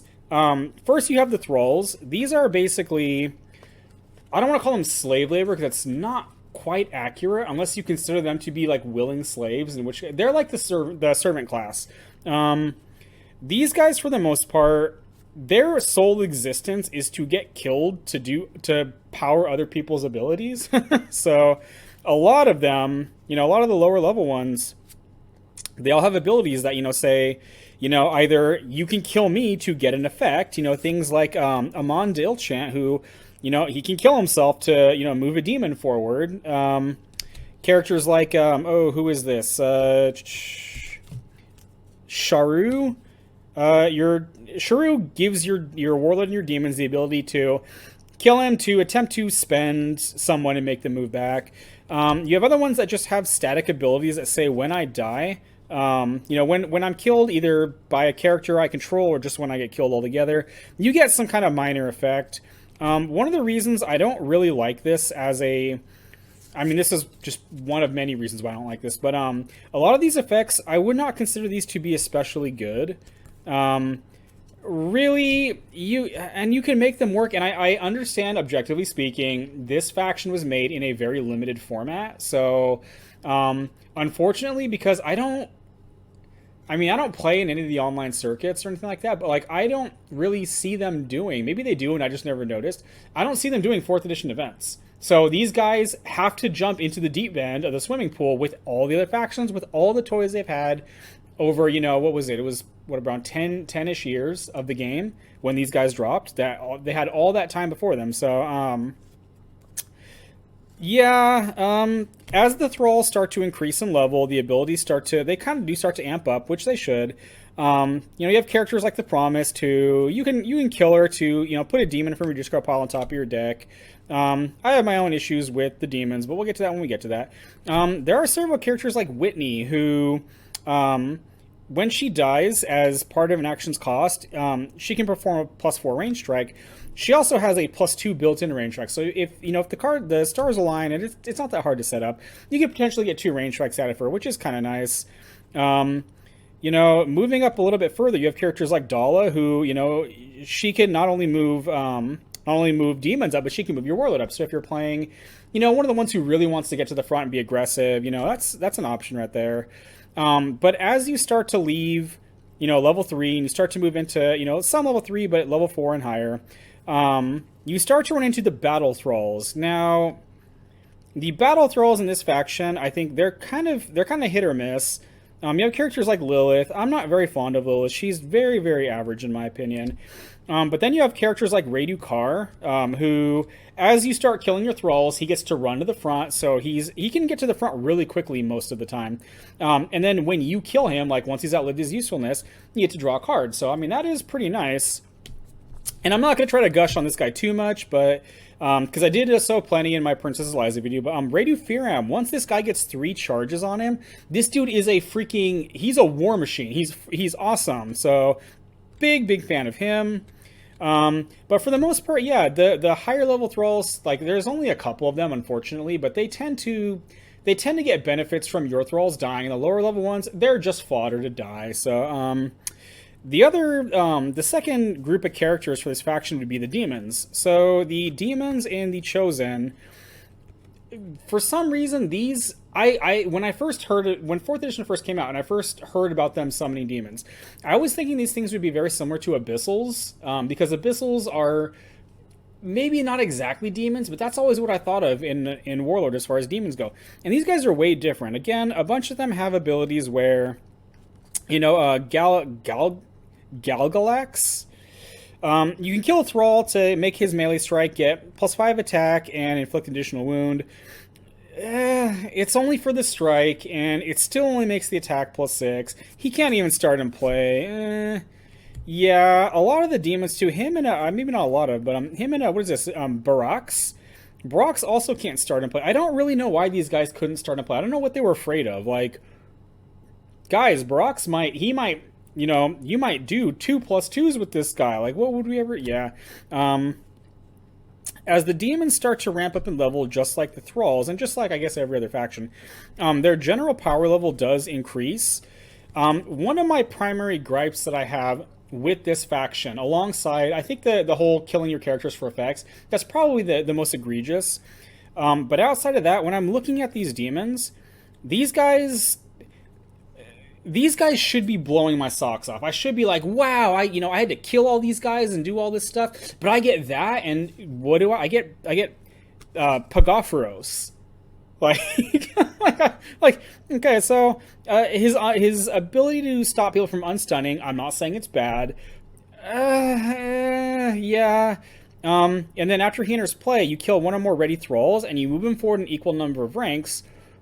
And you permanently get +1 hit point. But his stats are not amazing. I'm not saying they're terrible, but like I'm comparing this guy to something like I Am Unsullied, and it's like, yeah, no, I don't. Or some of the even in the limited form, I know I Am Unsullied was in this set, but he was a reprint. Even something like Count Vyacheslav, like Vyacheslav is, in my opinion, he's way better than this guy. So, okay, I'm gonna again try not to be negative. Really, what I think these guys should have had, I almost think maybe these guys, maybe there should have been way less of them. Maybe a bunch of them should have been epic, and maybe they should have had. I know that. I know that the good competitive people who probably know more about what they're talking about than I do, they're gonna laugh at what I'm about to say. But I almost think some of these level 4s and level 5s, their stat blocks probably should have been closer to the level 7 and 8 demons that we saw. Make them epic. Maybe increase what you had to kill to put them into play or to get effects out of them. But something like that, like, because these guys, they don't really feel any different from monsters. It's just I have to kill a bunch of my stuff to play these guys or to get them to do their things. I'm looking at something like the Flayer of Dreams, 5th level fighter. His stats are, I mean, they're 5th level stats, I guess. But his abilities: spend order, kill up to 3 thralls, target all opposing characters in an adjacent rank. Each target must succeed with a fortitude save, DC 13 plus the combined level of the thralls, or suffer a wound. Like, are you kidding me with this guy? I understand that in theory this guy can wipe out maybe a bunch of low level characters. Like, I don't know, maybe you're out to ruin Adarami's day and you're just like, I'm gonna kill all your guys at once. But I mean, outside of that, DC 13 is not very high. And again, it's only targeting a single rank, and it's only inflicting a single wound. So if I want that DC save to be, like, in any way, like, concerning, I might have to sacrifice some serious characters to make that work. And yeah, I guess one of the things I did notice when I was prepping for this video, or this segment of the video, that is kind of interesting compared to monsters, which is one of the closest things I can compare these to. These don't seem to have any restrictions on equipping items, because a lot of monsters you can't give items to. These guys don't seem to have that problem, and again, there's a good chunk of them that are fighters, so, you might get some, maybe I need to take a second look at that. Maybe you'll get something amazing out of throwing, whether it's 4th edition or whether it's older weapons or older pieces of equipment that these guys can equip. Maybe that's what I'm missing. I don't know. But the third class of character in The Chosen are the characters who are neither thralls nor demons. Most of these characters are, I think the group is just referred to as the masters. These are the I believe they are mostly all human. But they hide behind masks, and these are the people who are, I guess, kind of their ruling class. They do have several themes in themselves. Several of them just have different ways of buffing thralls, which is kind of interesting. If you can stack enough bonuses together, your thralls can actually be pretty useful, pretty durable, and pretty dangerous. You do have some characters that, again, either just benefit from them dying, I guess kind of help keep them alive. Or, they'll eat your thralls too to get some potentially interesting effects. Master Phobos, for the most part, seems kind of meh, but when you kill a thrall, he becomes a demon, he gets +4 attack, but importantly, his attacks ignore AC bonuses. When that's good, it's really good when you can do something like that. There are other cards that people play in various decks. Like, I'm a really big fan of Twist the Blade in a lot of my fighter decks because it proves very helpful, and Master Phobos, he kind of has that built in to some degree, and in some ways it's better. You also have some characters, some of their wizards that do some of the things with thralls. Mistress to Mine, I think I'm saying that correctly. Spend order, kill a level X thrall, perform X plus 4 range strikes. You combine her with something like the Harvest, who is a level 5 character for the purposes of sacrificing, maybe level 6 if you buffed it with a Shanta or 2 Shantas. That could be a bunch of plus 4 range strikes, and you park her next to an archer tower. You might be able to make Lennox blush when you do something like that. Another one would be Master Kelkries. This guy, you can either wound him or you can kill a thrall. To make it so his spells can target an extra rank away, but there is no limit on how many times he can do that. So if you have, I don't know how good this is, but if you have enough thralls, and you really want to reach out and touch somebody with some spell that like people don't play because of the range restrictions. I don't know, what is it? Is it Gaze of the Infinite? I don't know if that's the one that kills you, or something like Acid Breath. Like these spells that like nobody plays them, because you don't want to be within one rank, but this guy, he might be able to get you with one of those from pretty far away. And some of those older spells, the spell DC is not based on your skill. So if you play something like Maddening Scream or Chaotic Flames, and that actually sounds kind of interesting. I don't know if it would work, but if it did, that would be fun. To be perfectly honest, I would not recommend getting into this faction if you do not already have the cards for it. Again, this is just my personal stance on it. It seems to me like if you want to acquire some of the critical cards, like something like Radu Tam or Radu Firam, some of these cards that are, I don't know if they're quite auto-includes, but you really want to have sets of these.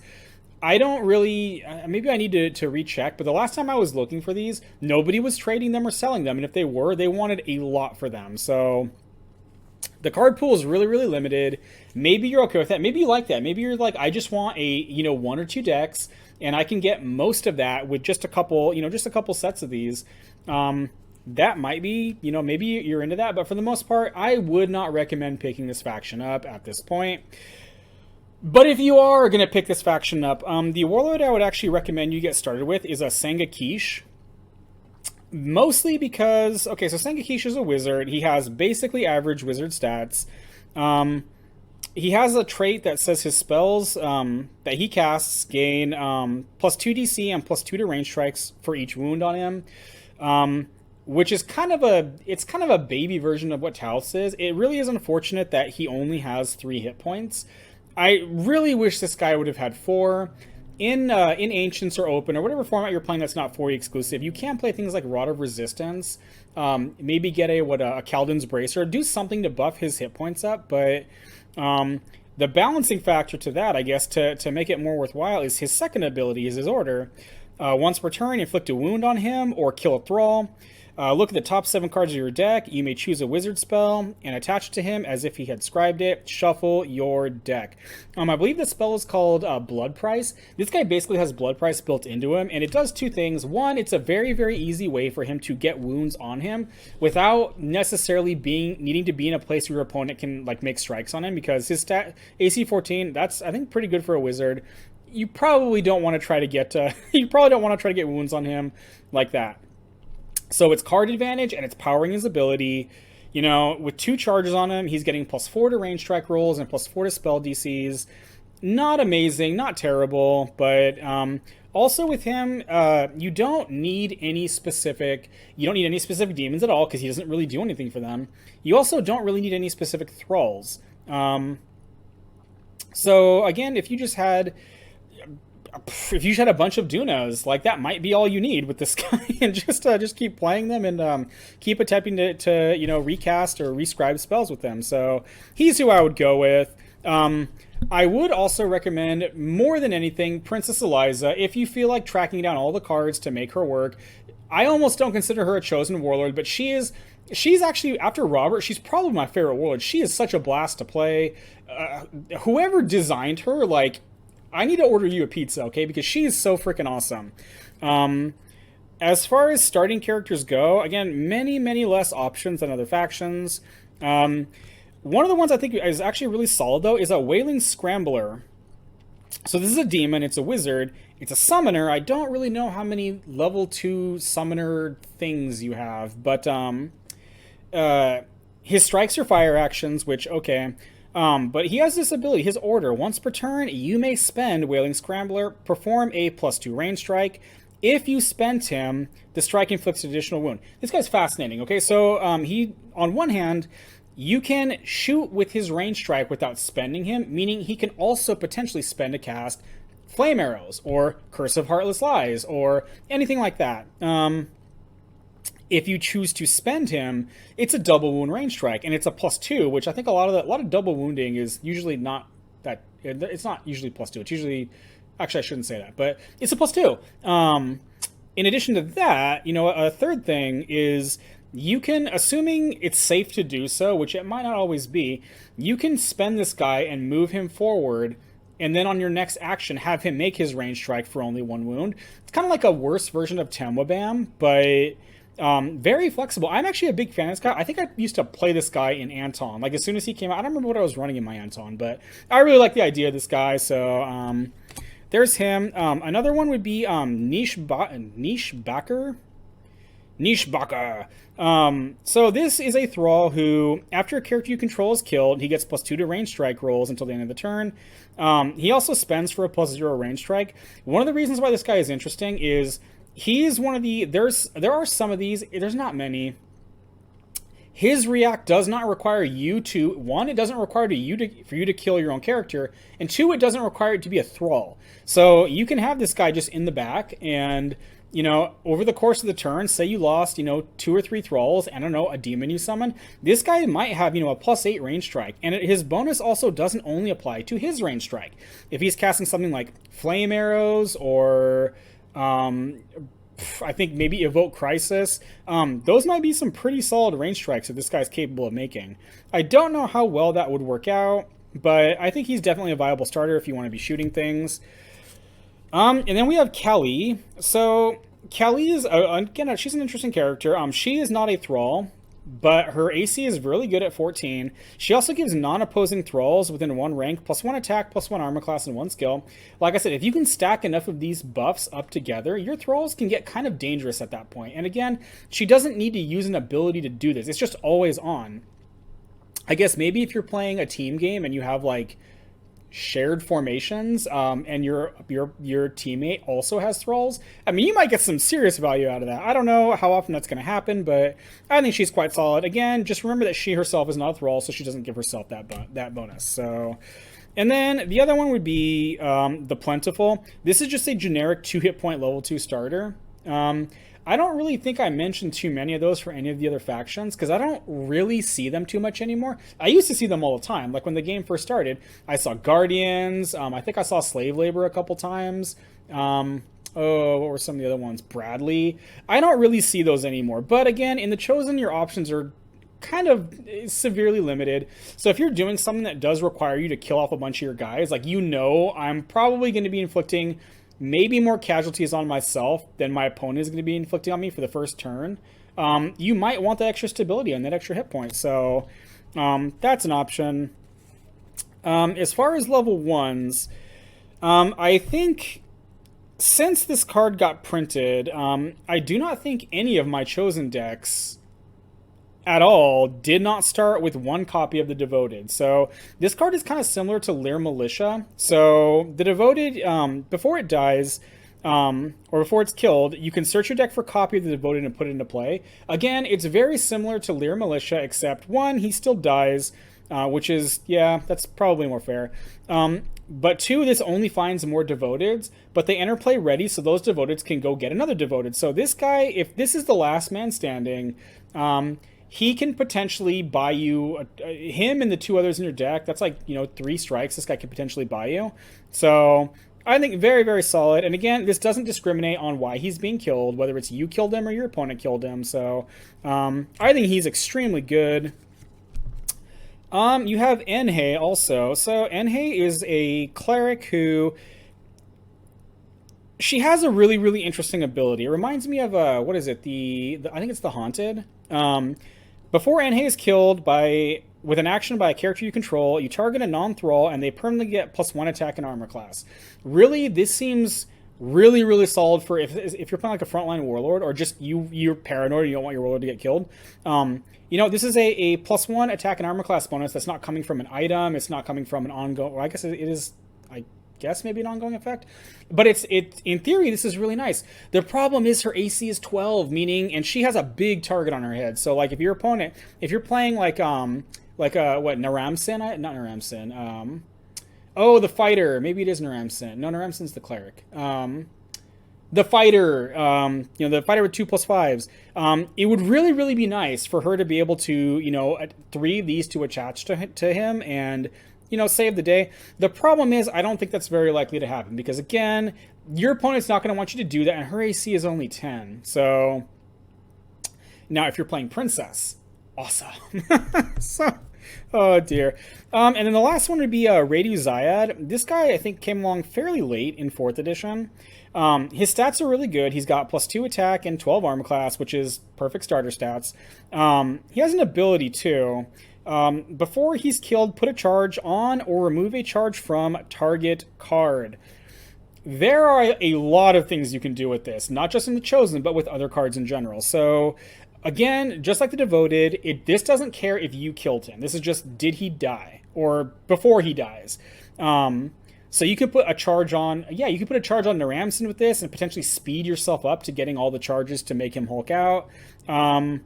You can use this, I think what I mostly use this for, honestly, was in Ningula and putting charges on a Cardinal's Blessing, because that you run through Cardinal's Blessing charges really fast with Ningula. So even getting 1 or 2 extra charges is like, it can be so nice. If your opponent has something randomly that wants charge tokens, this can remove it from those, and there's no check to do it. There's no level restriction. It's just, I get to remove a charge or add a charge to something. So as far as this thing's stats go, again, amazing stats. Ability might be situational, but probably one of the better starters for the Chosen. So, yeah, and that is going to do it right there. That is all 7 playable factions in Warlord Saga of the Storm. Yeah, that's just an old head's perspective. I'm sure there are plenty of, well, I know for a fact, there are plenty of misspeaks, plenty of, there might even be some things I actually got wrong. I know there are also probably, more than anything, there are some card selections that are absent here. I'm sure the Elf players are screaming, "Where's Javin?" And they're not wrong. And we don't have Storm Wraiths. Yeah, you're not wrong about that either. So, yeah, but hopefully this will be helpful to somebody out there, for anyone who's looking to get into the game, or, hopefully you just enjoyed the video. Yeah, thanks for checking this out, and I will catch you in the next one.